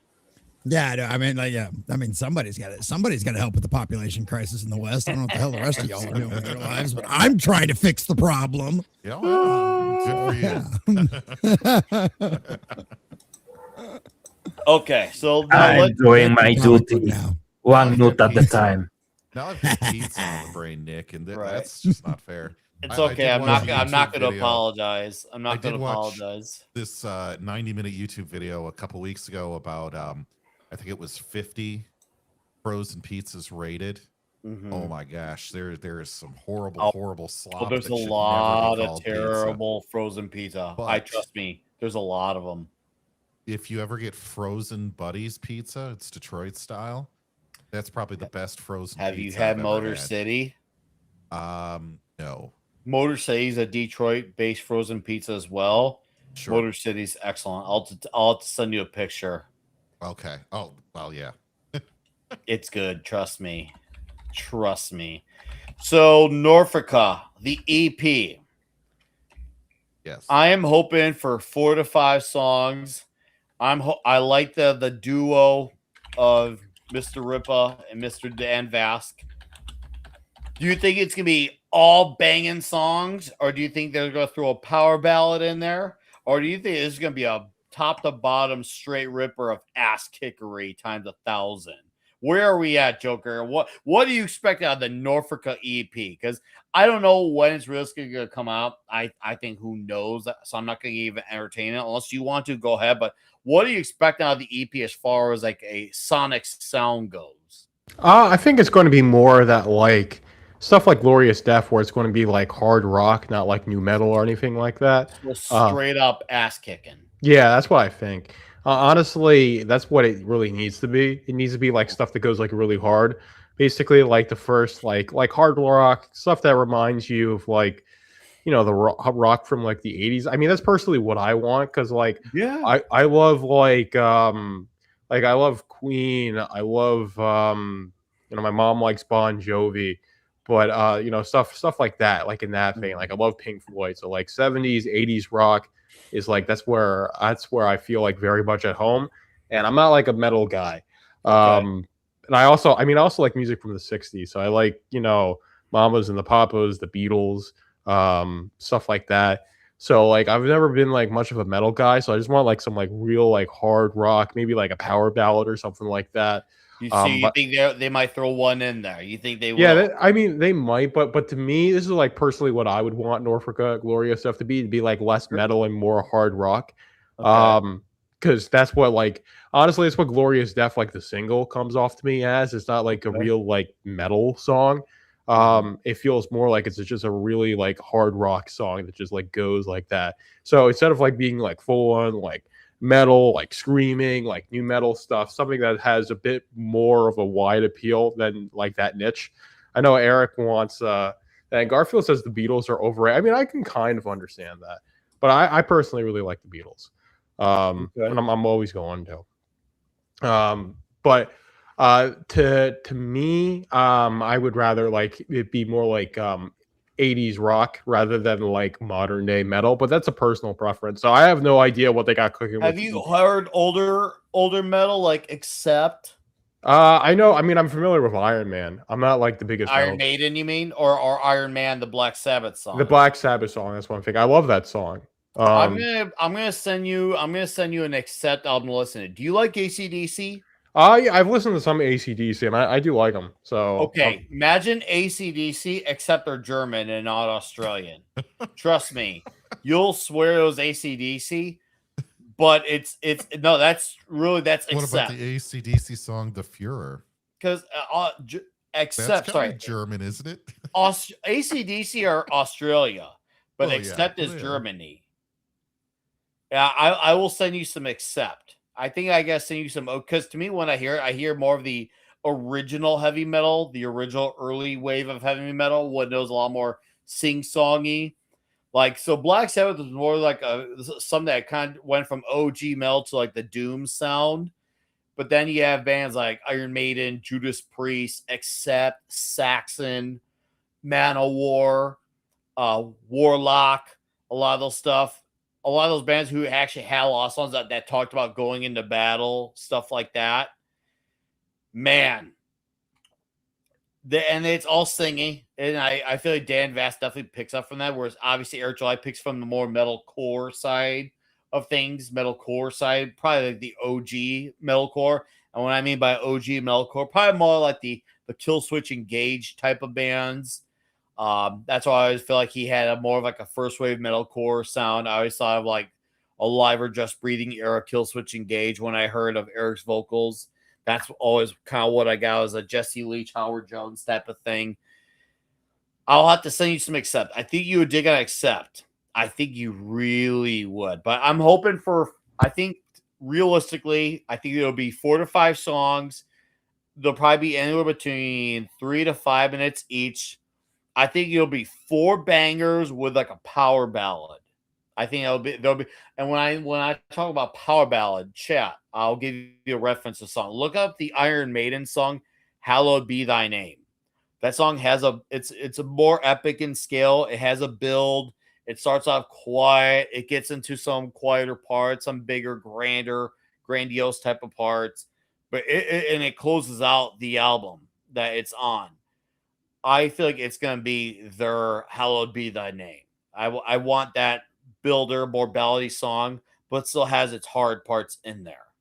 And if you want to use, I guess you could say, a slightly more modern, even though they're not really modern anymore, but Pantera in the 90s, they had a song called "Cemetery Gates." I guess you could say that's a power ballad, if you will. It's not a straight ballad, but it's definitely like there's some heavier guitar parts. There's the wailing guitar solo, but then there's also the quiet melodic part there as well. And I'm pretty sure Rippa is aware of Pantera. And for all you know, maybe he is a Pantera guy. So I could definitely see them going with the Cemetery Gates / Hallowed Be Thy Name territory. Now, if it ends up being all busting your face, with a crowbar, what by that meaning every song is just straight balls to the wall. I won't complain about that as well, because I was one of the guys who grew up with the mentality, this album better beat me with every inch of my life. And if it doesn't, I'm going to riot. That's how I grew up being. Even though I'm almost 40, I'm still that way. People thought, oh, you'll mellow down. I'm like, no. I'm committed. I need this album to kick my ass or else. And by the way, guy, if you haven't heard Rippa and Vasta's song, Glorious Death, which is based off this whole Norfrica thing, you seriously want to check it out. They have the vinyl too. There's the regular vinyl. I have the regular vinyl of it. And of course, I think it's Joker who's got the colorful gatefold, the fold out with all that glorious art on it. All I'm just saying is, especially if you're a vinyl nut, I'm a vinyl above normie. Not a normie, but above normie. And on cassette. Don't forget. Oh, yeah. If you're a real niche guy, I respect that game. I don't do cassettes. I don't. Never make it. But I got a few buddies of mine who are like into the cassette game, and I got to respect it. That to me, that's a very brave move. I'm hoping it comes out on CD. I'm hoping for vinyl and CD. That's my let's talk format about Norfrica. Vinyl and CD, please. I want to play the traditional CD of the original masters in my car. Oh, we're going to embiggen you. Let's see that take us. Oh, that is nice. Oh, dude, blast from the past, man. Yeah. So that's nice. I'm a little bit too. I remember video cassettes really well. I never used like regular cassettes. Like I never had a Walkman. Well, you're probably what, 15 years younger than me. So you probably could wind that with a pencil or a pen. Yeah, to go back to the beginning if you didn't have another way of. You didn't have your rewind. Yeah, no, the worst was when they exploded on you and you had to rewind them back up with the. Oh yeah, carefully so it didn't break. Yeah, you had and I'm 27, so. Oh, you're okay. So so you wouldn't even ever had one of those new. Yeah, no, yeah, because like all the Walkmans are like older than me because they were big in the 80s. So like I know what they are. 80s, early 90s, yeah. Yeah, so I was born in 98. So like I remember CDs pretty well. And I remember because the CD players didn't start to get popular until about like 90. So about the year you were born is when the CD players it took them to get the anti-skip right before they ever actually got really super popular. Yeah, but even so, it was only for like a little bit because the iPod was just like so much better. Right around the corner. Like carrying around like your CD. So like I had like an iPod Touch when I was in middle school. That thing was like, but like the iPod Nano. But like video cassettes, I still remember very clearly. That's like, interesting that you're so much younger and yet you can remember that. I'm actually impressed with that. Yeah, but that was like on the way out when I was coming up as a kid. Yeah. Nick, you are 38, right? I'm 38. Yeah, so you are like a few months older than me. And I remember still, I used to use a turntable, an equalizer, and tape player to record things from the LPs into the cassette. So I could go in my Walkman and hear it everywhere. So I used to have from Yes. I don't know if you guys have ever heard the band Yes. Yo, love Yes. Yeah, it's basically Rush, but even weirder. Yeah, exactly. It really is. It's Rush, but even weirder. Dude, that was some crazy music. It's Camera so wild is to this still day. so goddamn psychedelic. It's the only term that I could on the stream at 39. Oh, see, I thought you were younger than me. I thought you were like 32, 33. No, I'm 39. When's your birthday? October. Oh, see, I'm gonna be 39 this year the too. Oldest one on the Holy shit, I'm the oldest one on the stream. What the fuck? I'll be 39 in September. Damn it, Clobby, I miss you. This is bullshit. Boomer. Fuck, man. I really am the fucking oldest one on this damn stream. Okay. All right, boys. Smart Let me boy. tell you something. We all need to sit down here for a second. Let me tell you about a few things. I'm the youngest, so Yeah. So there was a while in the 90s where you had all these formats kind of playing off one another. I had something that was maybe it was a whole cabinet. It was maybe 2.5 by 2.5 feet square, and then about 4 to 5 feet tall, and it had like an equalizer, a radio, a double cassette player recorder, a record player on the top, and then on the bottom it had a CD player. And it was not a CD read-write player. No, it was like you're only going to get the original CDs to play in this thing. And you could play all of them, all the formats. So I could listen to the radio. Massive Sony ones? It might have been Sony. It might have been Sony, but it was an entire cabinet just to consume. And that's not even with the speakers, right? You had to have the speakers somewhere else in the room. But I could play a Queen record, listen to the radio, and then put in, what was popular in the 90s. I forget. I could put in like that blue. Nirvana? I had Meatloaf and Ray Stevens on tape. Yeah, pop punk, pop, and then new metal took off. Which is what I mean by new metal: Korn, Deftones, Limp Bizkit, Papa Roach, Korn albums. Yeah. So you could really do it all. And nowadays, I think that same thing could be accomplished in something the size of a pizza box, pretty much, if you even have the physical media. But tapes were not the best way to listen to things ever. People like the format because they like how 80s it looks. It looks very of the time. So I got obviously I got a lot of my buddies who are still in Chirac who go to every metal show still. A lot of them, when they see a band has a cassette, they buy it just because they love that novelty. And by the way, thank you for subbing.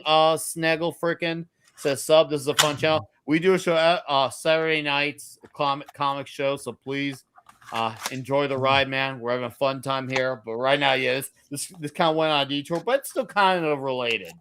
With the tape, it's a novelty, it's a nostalgia thing, and people like where it comes from, especially if there's someone who didn't live at that time. Which is funny because I'll talk a lot of the older heads, and a lot of them hate the format of the tapes, but they like CD because they like to put the CD in their car, which they can't do with vinyl. That big old piece of wax with CD they could put in the car. I heard that you could. There was, you guys remember the Discman. Also, a lot of brands started using Discman as the main term for portable CD players because I guess Sony didn't care about that. They just wanted the brand recognition. But anyway, do you guys remember the big jump on technology that was when they invented anti-skip? So normally you will go hearing on your car or on your Discman, and any movement and the disc will be misaligned or anything, and the song will pause for a second. You will have those small pauses, and then Sony out of nowhere comes with this anti-skip technology that basically loads the song on the Discman, so if it moves or anything, it doesn't skip the track. I love the CD format for listening, especially if I had Norfrica on CD. I would love that. I like, don't get me wrong, I listen on Spotify because I can't play vinyl in my car. But I love the sound. Like when you listen to a song, it's a really massive sounding song. And I feel like having a natural CD without having it be compressed down to streaming, and that's my issue. This is a niche issue. This is not a common normie issue. So guys, we're getting into some really niche, like no one cares about this except guys like me type of territory chat. But for me, like Spotify, it's like, yeah, it's great for its convenience. But for me, as a guy who likes the best sounding music, for me, CD and vinyl take away less compression the way internet files do. Yeah. I'm a big guy for that. You want those like WAVs and FLACs, right? Dude, I like it. I don't need to have it be super perfect. I don't need it to be overly polished. I like a little grit. I like it lets me know that what I'm listening to is human. Yeah. It lets me know that it's organic. Yeah, it was like it was about 2 years ago where my car it's a 24, so it doesn't have a CD player, but I was driving one that had a CD player, and for like a good like 2 months or so, I was only listening to CDs in the car, and I loved it. Because I had gotten the Beatles Blue album on CD, so I would listen to that all the time. Listen to Cloud 9 by George Harrison, and I'd listen to the same thing like over and over again. But just like you just pop in and the CD, you just let it play. So like I like physical media, but it's just so like the internet like has really killed it, and it's like there's this charm of like having your video cassette collection, and also like I remember when I was a kid, like filming with my digital camera and then like burning the CDs because it was like so cool to have. Oh yeah, CD. Imagine if I'm like, hey Joker, I'm gonna burn you a copy of that Norfrica. You want me to ship it over? Yeah, like make me a mixtape CDs for my friends. Yeah. The formats were really CDs, because if you remember at the beginning, CDs came in WAP. So it was the normal standard of music for CDs, WAP, 12 songs, and that's it. Maybe less depending on the length of the song. But if you had a car that could play CDs with MP3 files, you could store hundreds of songs. And I mean hundreds. I had one of those, yeah. I had a CD that just said AC/DC on it, and it was everything AC/DC had ever made up until 2009 or something like that. Yeah, the way that you navigated through the CD and everything was shit because the small screen that you needed to wait for the whole name of the file to roll out to see whatever you're. But you could store everything in folders, well organized. It was easy to find the song that you wanted. You could create playlists on a file that your car will load. So you just insert the CD and say, instead of play this song, play this list. And that was a trip. Technology was crazy like that. Then cell phones started to have the ability to play music. And at the beginning, it was WAP, then it was MP3, then FLAC. And with FLAC, the phones that came with a good integrated sound processing chip, it was mind-blowing, the quality of audio that you will have. Same with the PlayStation 1, the version that has an X on the serial number. That chip for sound is basically magic. It's the best way to hear CDs on any system that you can get. And I mean, you can get those fancy Sony CD players, and it's impossible to compare. The PlayStation with an X on the serial number, that's absolute magic. It was what a time to be alive. That era was, god damn it, we lost that. Guys, we should just listen to the Glorious Death song. And what's up, Courtney? I see you in the chat. I like how I brought up music and Courtney just appears. That's some Joe Hendry type of shit. I love that. I've got it pulled up right now. Do you want Dan Vasc version, or do you want the full animated music video version? Chat. Do you want the animated version, or do you want the music video of Glorious Death? I was listening to both in the background. We're just gonna straight up why not? We're already here. We're already chatting. We're having a good time. We've been talking about comic, and then the comic became about the music, and we're dissecting the music like a bunch of like retards. So I was like, why not just fucking listen to it with a metal song? Right. I know, dude. Imagine what more comics need to come with a metal song. Imagine what this spoke like for me. Now I was like, I need a Norfrica show, and they can team up with like Manowar and Hatebreed, and that would be the billing. Manowar, Hatebreed, and Norfrica. Now I know Rippa knows at least who Hatebreed is, and I know Dan Bass knows who Manowar is. Oh, dude, Hatebreed is no. Early Hatebreed is kill. If you've not listened to Hatebreed, I'll send you an album to listen to from Hatebreed. Holy, they're not. I wouldn't really call them a metal band. They have some metal parts, more of like a hardcore band. But dude, their album Perseverance and Satisfaction is the Death of Desire. They go so hard, and Jamie Joss's lyrics on those earlier albums. Seriously, believe me when I say Hatebreed and Norfrica have more in common than you think. Trust me on that. It's one of those things too. Like with a lot of those guys, like Jamie's a good guy.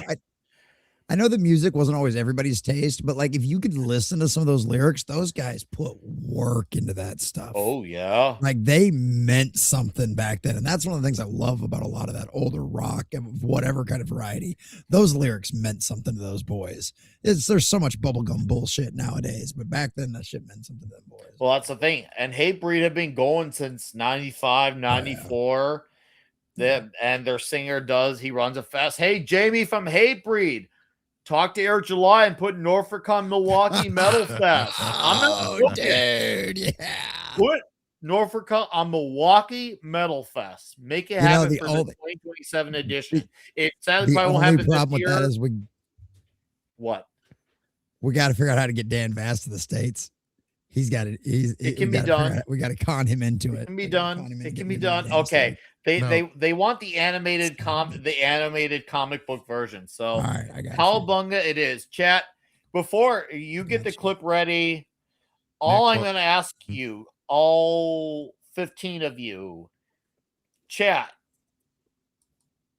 panel, are you ready?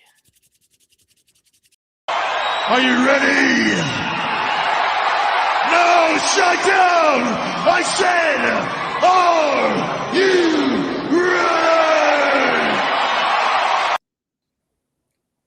All right. Now that I got your scream up, let's fucking go, bro. Does it got volume? No. Nope. Oh, boomer! You have to reshare with audio, I think. That's weird. I don't ever do shit like that. That's fucking all right. Well, I'm gonna bring you down. No, it's on share audio. Why is it not fucking working? Is Nick not sharing the audio? Oh, here we go. You guys just didn't wait long enough, you fucking impatient bastards.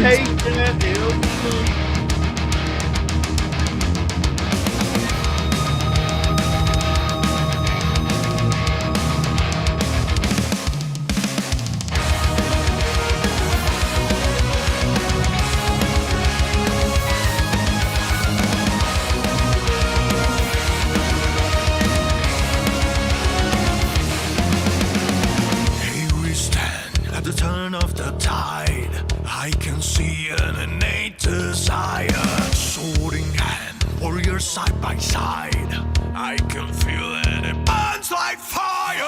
Worlds collide, an unstable landscape, side by side. But that's what this mandates. Be it might and unlikely allegiance, we will fight because that's the best defense.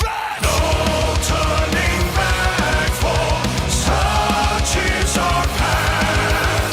This day we find a glorious death. Glorious death.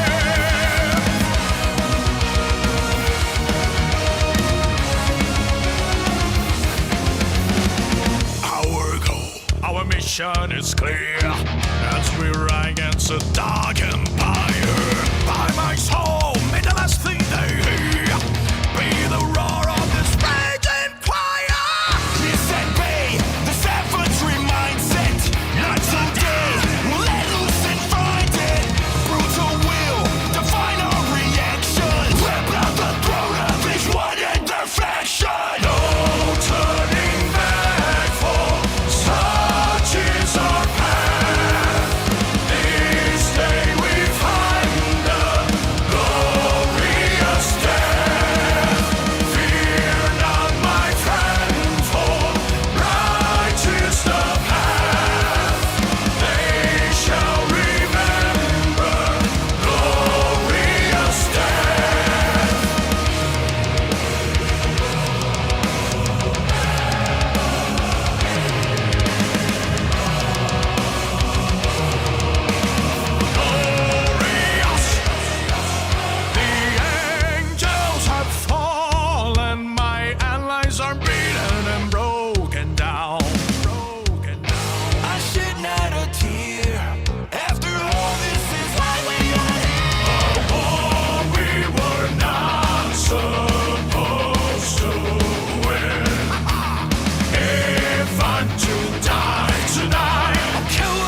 Oh, fucking bad guys, man. Yeah. Dude, I love that so much. Because, okay, so one of my favorite types of music is when you do that hardcore voice that Eric does, like the kind of metalcore voice that he does for a lot of his music. And then you have that more traditionally trained kind of voice like Dan Bass comes off of. Like, it's the reason why I loved Evanescence's first song and then was like, okay, I kind of got bored after that because I thought the rest of the album was going to be the chick and the dude the entire time, right? That was I being a love dark new metal type of thing. Right. Yeah. And I That's love the that complicated combo. metalcore. Yeah. Yeah, I know it did, but that was the stuff that was kind of starting in like the late 90s, early 2000s. And I love that style because I grew up, my grandmother listened to like classical music all the time when I was a kid and stuff and she liked going to the opera and stuff like that, so I heard all that kind of stuff, but I also loved like all of the 80s rock that I got to hear on like the radio and stuff like that. And so I was like, you combined both my worlds. And I'm like, yes. And so I love this. Give me a whole EP of all of this power ballads all the way, and I'll be a very happy camper. So yes. I love this. Let's hope this EP delivers. I'm pretty sure it will. I have a good feeling. These guys obviously understand hooks, and in order to write songs like this, you gotta understand a hook. And it's not about being the fastest. It's not being about the most technical. You can take a similar band, and then vocally they're very different. Vocally, and I have to emphasize that word vocally. But there's this band called Amon Amarth, but they have the whole Nordic image going on. Everything about their lyrics is all based in Norse mythology. But their singer is more Cookie Monster vocal type of singing. But if you have, but what's cool about Amon Amarth, they have a big giant stage show, and also Amon Amarth have hooks. All their songs are probably it's like playing, what's that Deep Purple song? Smoke on the Water. It's like Smoke on the Water, but for death metal. It's all really easy to play stuff. But when you see the stuff translate in a live setting, that's the key word, translate. It is made to be played live because the choruses are easy to remember. It's songs that stick in your head. All you have to do is have one listen to the song Guardians of Asgard. So if you're looking for some, look up Guardians of Asgard from Amon Amarth, and then you can thank me later. It definitely is one of those things where it is meant to be. And I don't mind some faster of the type of Cookie Monsters. I know, Brad's like, no Cookie Monsters. I like some Cookie Monsters, like especially for me. My cream of the crop is definitely Obituary. They're like, it's like if Black Sabbath had Black Sabbath didn't have singing and they had an intense scream type of singer. Obituary would be it for me. Obituary is like, that's the cream of the crop. Now, Courtney said, have you heard of Odin Dasko? He makes comic that used to sing in metal bands. He has a comic with a metal soundtrack. No, I have not, but I'll have to remember that. Obviously, I do like the combo. Obviously, Razorfest has done many Metal Mythos episodes. He's written some books, and he also wrote a great comic, Ghosts of the Badlands. Maybe when he does his follow-up, we'll have him on for that. That'd be cool as well as another great comic. It's one of those things where it just really works well together. Heavy tunes and comic books. It's just, it really is a hand-in-hand combination. There was a direct donation. Oh, Brad Young again. You generous son of a bitch. Do you know the best night I've had in the last 5 years is a night that Zoe and I split a bottle of wine, we made a summer salad, and watched chocolat together? You mean chocolate? Chocolat. Chocolate with Johnny Depp. Chocolat. You're not fucking French, Pete. It's called chocolate. And for the record, it's called chocolate. Don't get me with your pretentious French bullshit, okay? It's chocolate with Johnny Depp. Anyways, Brad Young for a $5 direct donation says, did anyone else have a Metallica Black Album that had a corner of Stone Cold Crazy? Last song, side B. This was before Garage Inc. was released. That sounds like you had it on vinyl. Never owned it on vinyl because for me, I was a lot more of a Megadeth guy growing up. Assuming you know who Megadeth are, Brad. That was like, I was such a yeah, I was gonna say it took You me. can't know Metallica and not know Megadeth. Even if you don't like Megadeth, if you know Metallica, you're going to know of Megadeth. It took my 20s to respect the Metallica era, especially the first 4 albums, Kill 'Em All through Injustice. But in my teens, I was the Megadeth kid. I'm pretty sure my ID actually had Megadeth written on. I'm pretty sure I altered my driver's license. I took apart the peeling and I wrote in Megadeth on my name. Oh my God. My problem was I grew up in Kansas City, and they had the main rock station until they had an alternative one show up in like the late 90s, early 2000s. But they did a mandatory Metallica every night at 8 o'clock. And it was nothing but an hour of Metallica. Dude, I mean, given it's only like 3 songs to make up an hour of Metallica, but my God, dude, like, no, I got so burnt out on those guys. I just can't do it. To be fair, they have a lot of our songs that are great that aren't the same 3-5s that are on the radio. No, put on the entire Kill 'Em All or Ride the Lightning albums, especially Fight Fire with Fire is a fucking banger. Fight Fire with Fire is killer. Put on Kill 'Em All front to back. It's a banger. There's potential here for Norfrica to make some serious. Greg Young loves Megadeth. Hey, I hope the upcoming Megadeth album in 2 weeks. I hope it delivers. I will definitely be doing it. It's the final album, the 17th album. Wow, I had no idea. Actually, fun. So, because I'm gonna have a review for it on my Bonded by Metal channel, and my buddies from Bonded by Metal. We're gonna be doing an albums ranked. I think on the 21st, Wednesday night, the 21st, probably be around like 7 or 8. We'll do it earlier so we don't interfere with you and Dave C, JT. It'll either be before or after. We're gonna do a Wednesday night show. We're gonna rank all 16 prior albums of Megadeth. Oh, yeah, I already know my ranking. I'm just listening again just for reassurance. Okay, let's bring it back to our boys here from Norfrica. Okay, no, actually, let's move a little past Norfrica. Actually, let's do better. What is the next comic book in this universe that we're most looking forward to? And this is where Common Nerd gets to intervene a little bit. Sir, I think I know your answer is going to be, but because why not get a little bit of some affirmation? What is the book from this universe that you're looking forward to most that's coming up? You asking me first? I'm just asking you. Do you need more time? Do I need to butter you up? Well, it's one of them situations where, because it's like I keep up with all of it now, but because like it's been, finances have been so tight lately, it's been hard to like get excited for anything because I know I'm not gonna be able to get it. But it's one of them situations where anything that expands, because the Norfrica stuff was what I was the most excited for from the very beginning, because the end of Isom 1 with the little preview in there, plus I had the Dokumon cards. Like I got the I Want It All package. Well, I had to piece it together because the website was broken. So I had to piece mine together, and that was back before they had all the collector's editions and all the sign. I have signed copies, but mine aren't slabbed. I've got the original section of those, and so that was the stuff I was always most excited about because I love that. I love the mythology. When Blood Ruth hit the scene, I was like, "Here's my girl. Here's all my magic. Here's all my demons." Like, because like I was always because like I'm a DC fanboy, and Constantine Hellblazer's always been my guy because I like delving into universes like that. When Zatanna shows up in Batman, it gets me all excited because I'm like, ooh, here's a magic user.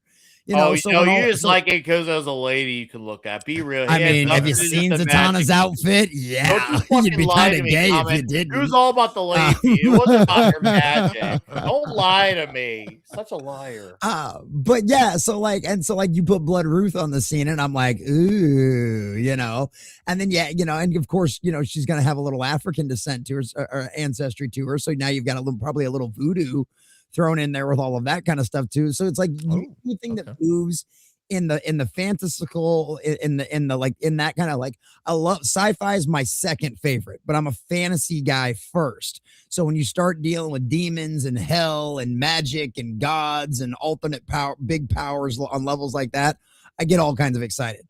So that was one of the things that was like, man, you like talk about the biggest like blue ball cock tease on the planet, right? What's the first team he introduces that gets their own section in the book is Norfrica. And then how long did we have to wait? 2.5 years, before they finally got their book and everything else. So it's like, so any of that kind of stuff that's coming out, I'm always excited for. Oh, and by the way, the Saska sisters reposted our YouTube link. Very nice. Those lovely ladies. Very nice. Yeah. Duras those guys, sisters, by the way. They are. Duras sisters on that poll. Did you see their poll on X the other day? Oh, they did the Klingons end up winning? The Klingon sisters. So. I really I think well, and I love the idea of the other one, of the Buffy one too. Yes. But the Klingon one would require so much more work and would be a lot. And because of their background in Hollywood and movie making and stuff like that, I just think that would be so cool to see their version of that. Oh, yeah, likewise. Yeah. Yeah. So but that's, if you got to ask me what I'm excited for most about the Rippaverse, anything that's going to expand on that kind of stuff. And I know they're doing and you're getting a little bit of that with Copper and what's her face? Michael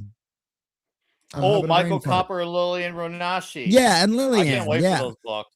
Right, and those are another two that I'm just absolutely fascinated by as well. No, you're only fascinated by Lillian. You fucking liar. God, look. No, you know what? I can appreciate a well-dressed man because I'll tell you right now, any man that doesn't feel sexy as fuck as a suit is probably just an obese bastard who doesn't have a suit that was tailored properly. Because even an obese bastard in a properly tailored suit will feel like a sexy bitch. Okay, and Copper knows how to fucking dress, man. You have the biggest dick I've ever seen on a man.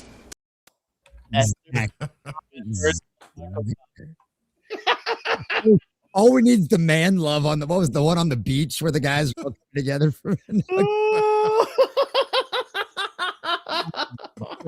So it's one of those. So yeah, so those are the kind of things. Those are the things that I've always. So I love seeing that stuff expand, and it's one of those things. Like I said, I was there from day one, and when Eric announced all this stuff and everything else, it makes me so happy to see how much all of this is blown up.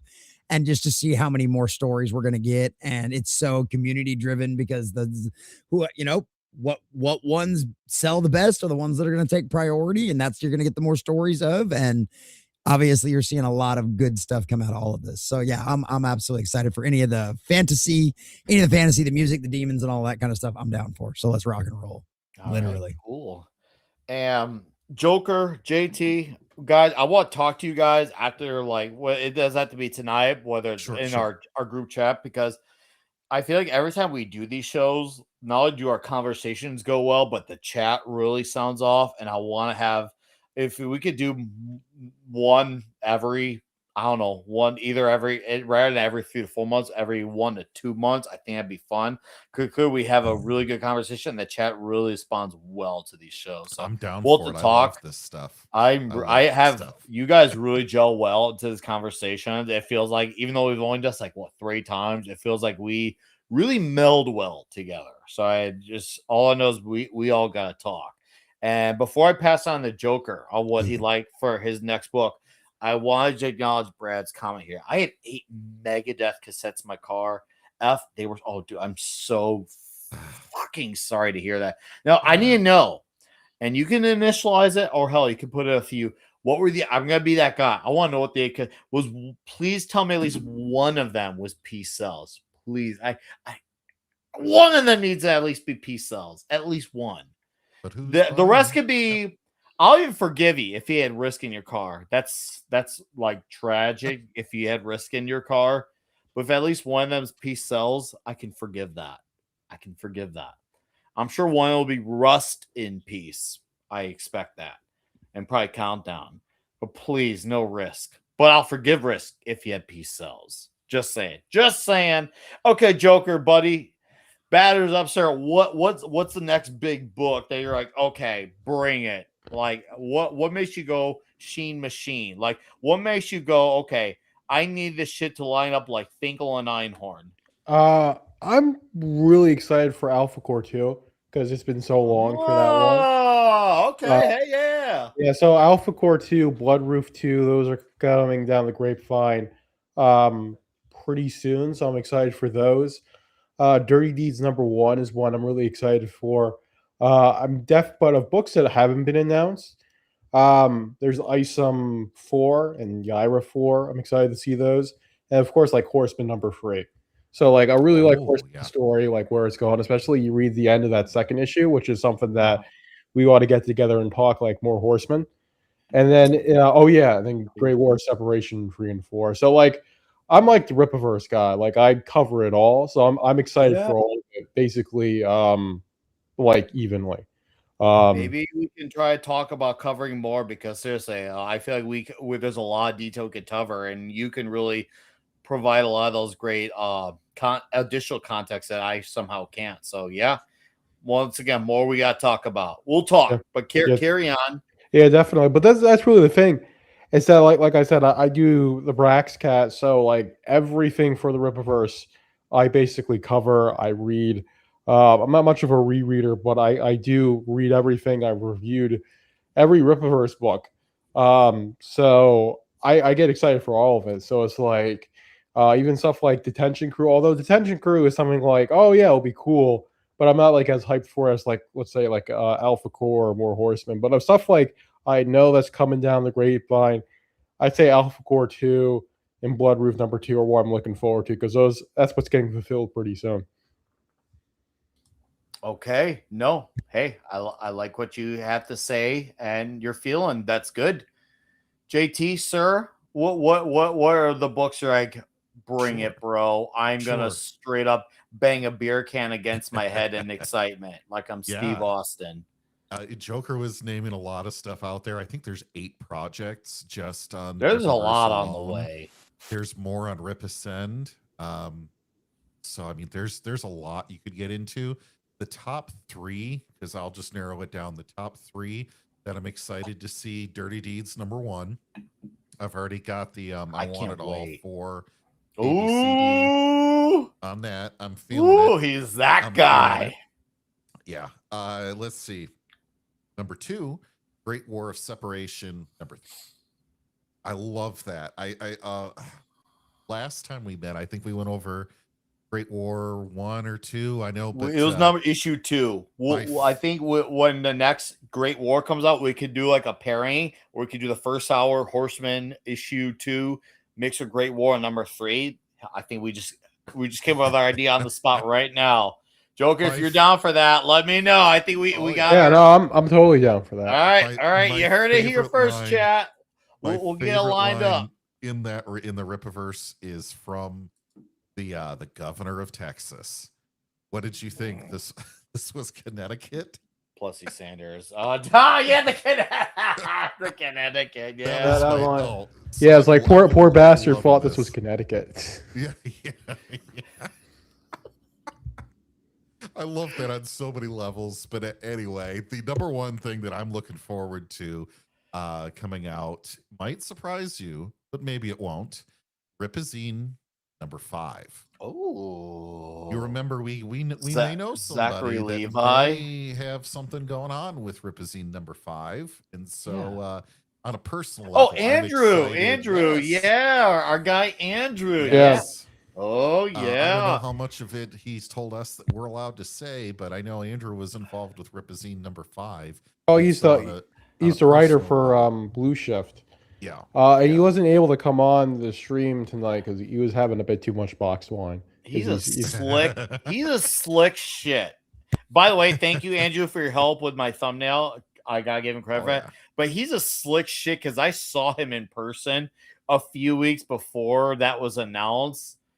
And I actually asked him, hey, if you could write a character currently in the universe, who you would write? And he told me who he would write if he had his way. And he answered it. He didn't dodge it. But the fact was, he couldn't just be like, oh, yeah, I wrote a character. You'll find out about dude, you slick son of a bitch. Yeah. So because of that, I want Ripazine #5. I think next is the #1 thing that I want to see, just because we've gotten a chance to meet and know Andrew here on the stream and backstage. And so, hey, that's what I want to see. I want him to succeed, and I'm really excited to see what he has going on for that. Okay, Cool. I like your guys' answers. From me, the salvage. That's it. Eric told me last summer in person where the progress was on the issue from Bart Sears, and I saw that. I heard it. I was like, okay. I look forward when it's coming out. I've never done an I Want It All. That may be my first I Want It All.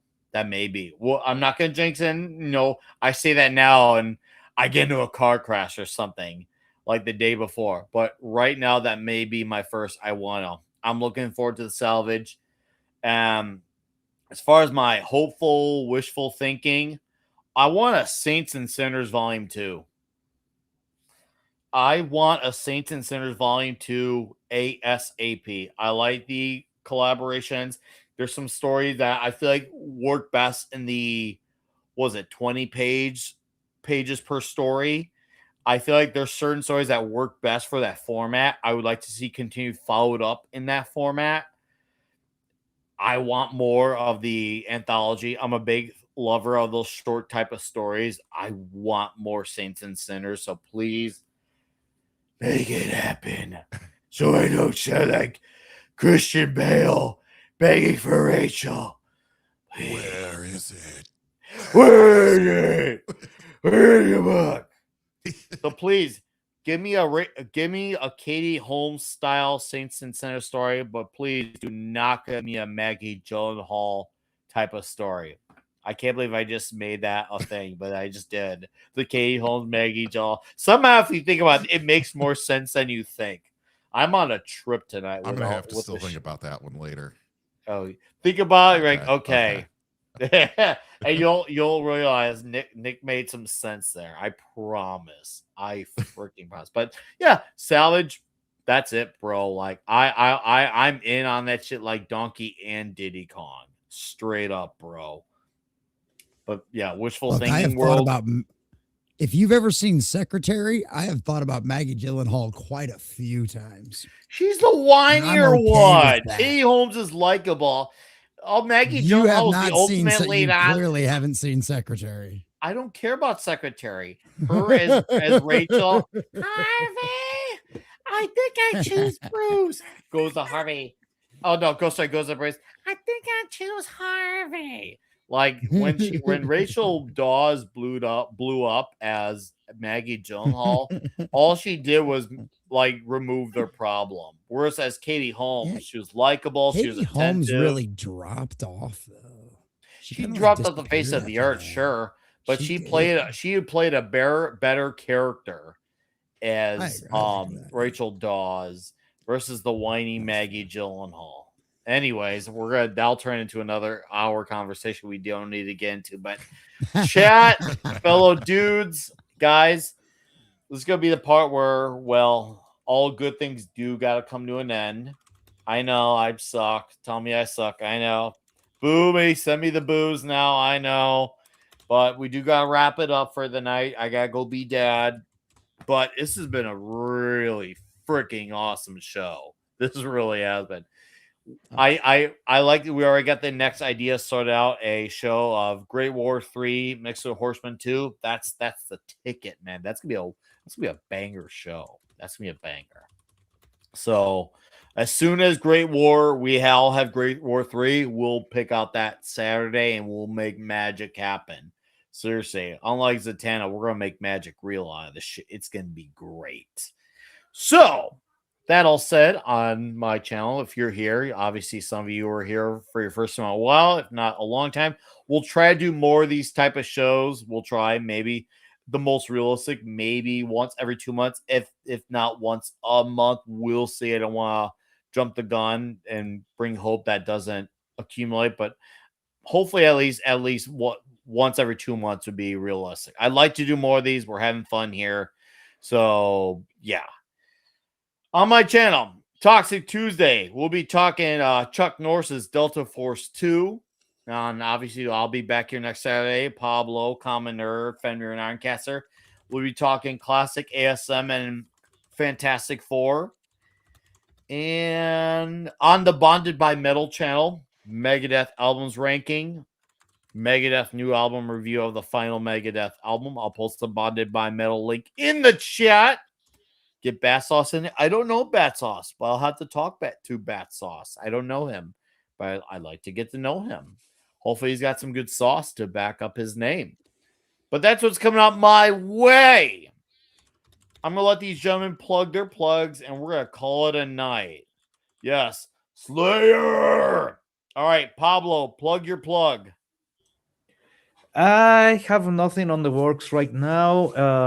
Tomorrow I will be at Jesse's talking Doctor Who, but he will plug that way better than I could. And that's it.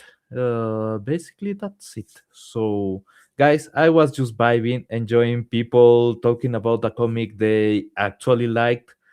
So, yeah, it was a good trip.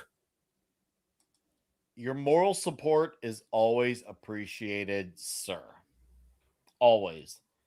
So Yeah, you're welcome to come on for moral support whenever you want. And I will talk. We'll talk with Joker, and we'll figure out what we can do to all work together, get you some books in your hands, because I think that'd be really freaking cool. We'll work some shite out. Okay. I still need them to do digital versions because I really want. I'm purchasing some comics. I'm spending my money, but I want to do it in the Rippaverse. Just let me do it.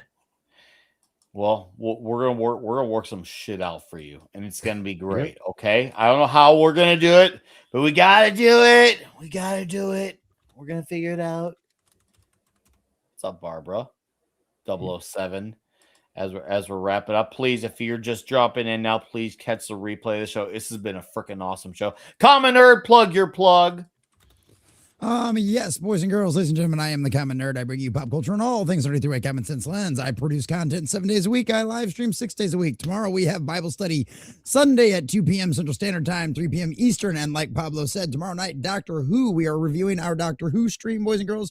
We are into classic Who now, the good old black and white days of William Hartnell. So we are wrapping up the first season right now. We've got a cut. We've got this one with tomorrow with Pablo. We're wrapping up the Censorites tomorrow night, and then we will be jumping on to the last series before the end of season 1.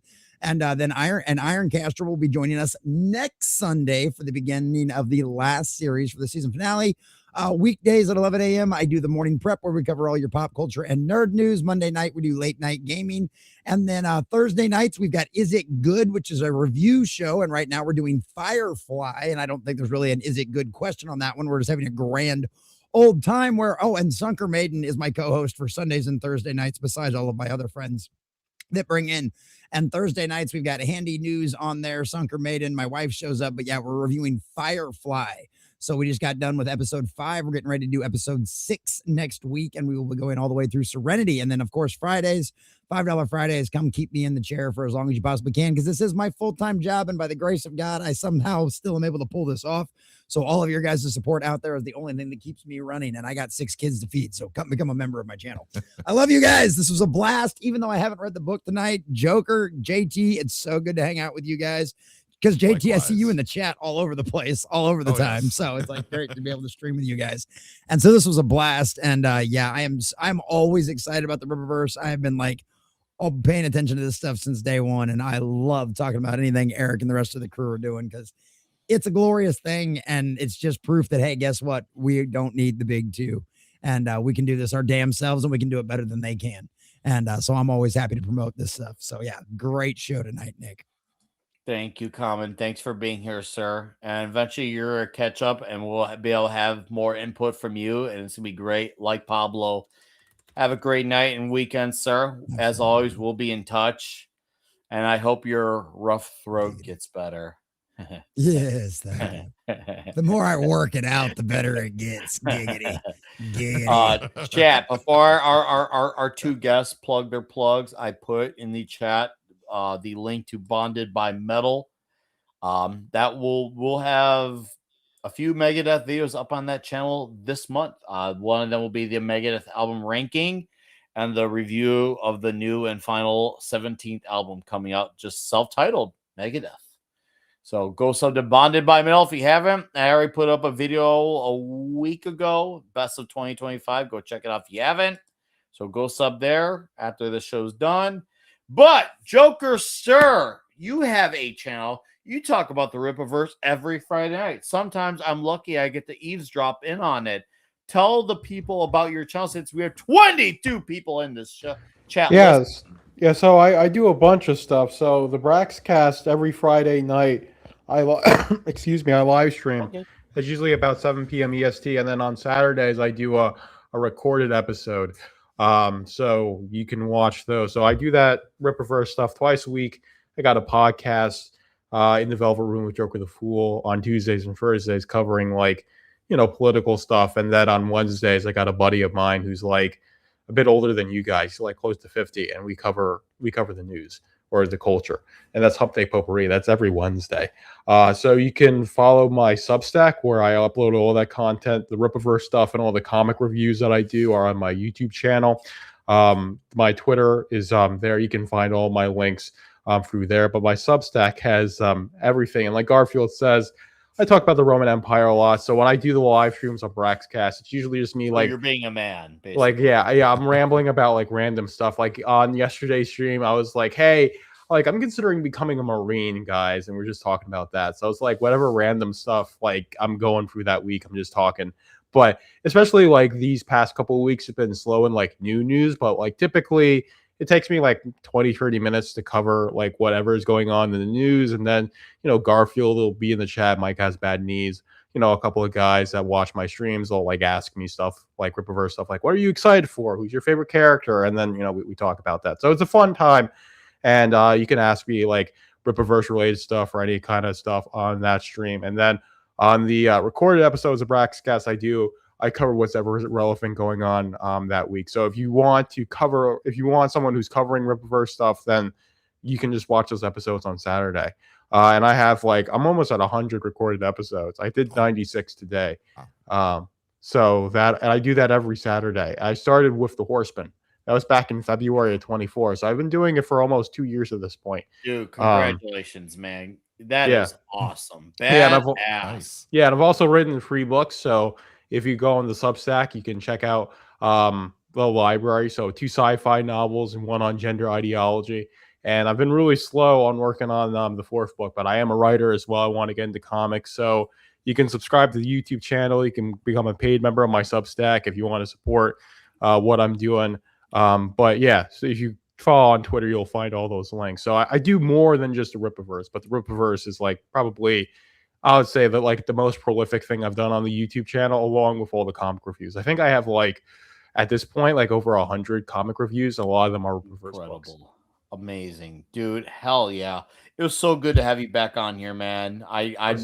We're going to figure out a way to do this a little more often because clearly we waited too long from the last time we did this, and now we need this more often. We have some fun going on, and this has just been really good to do.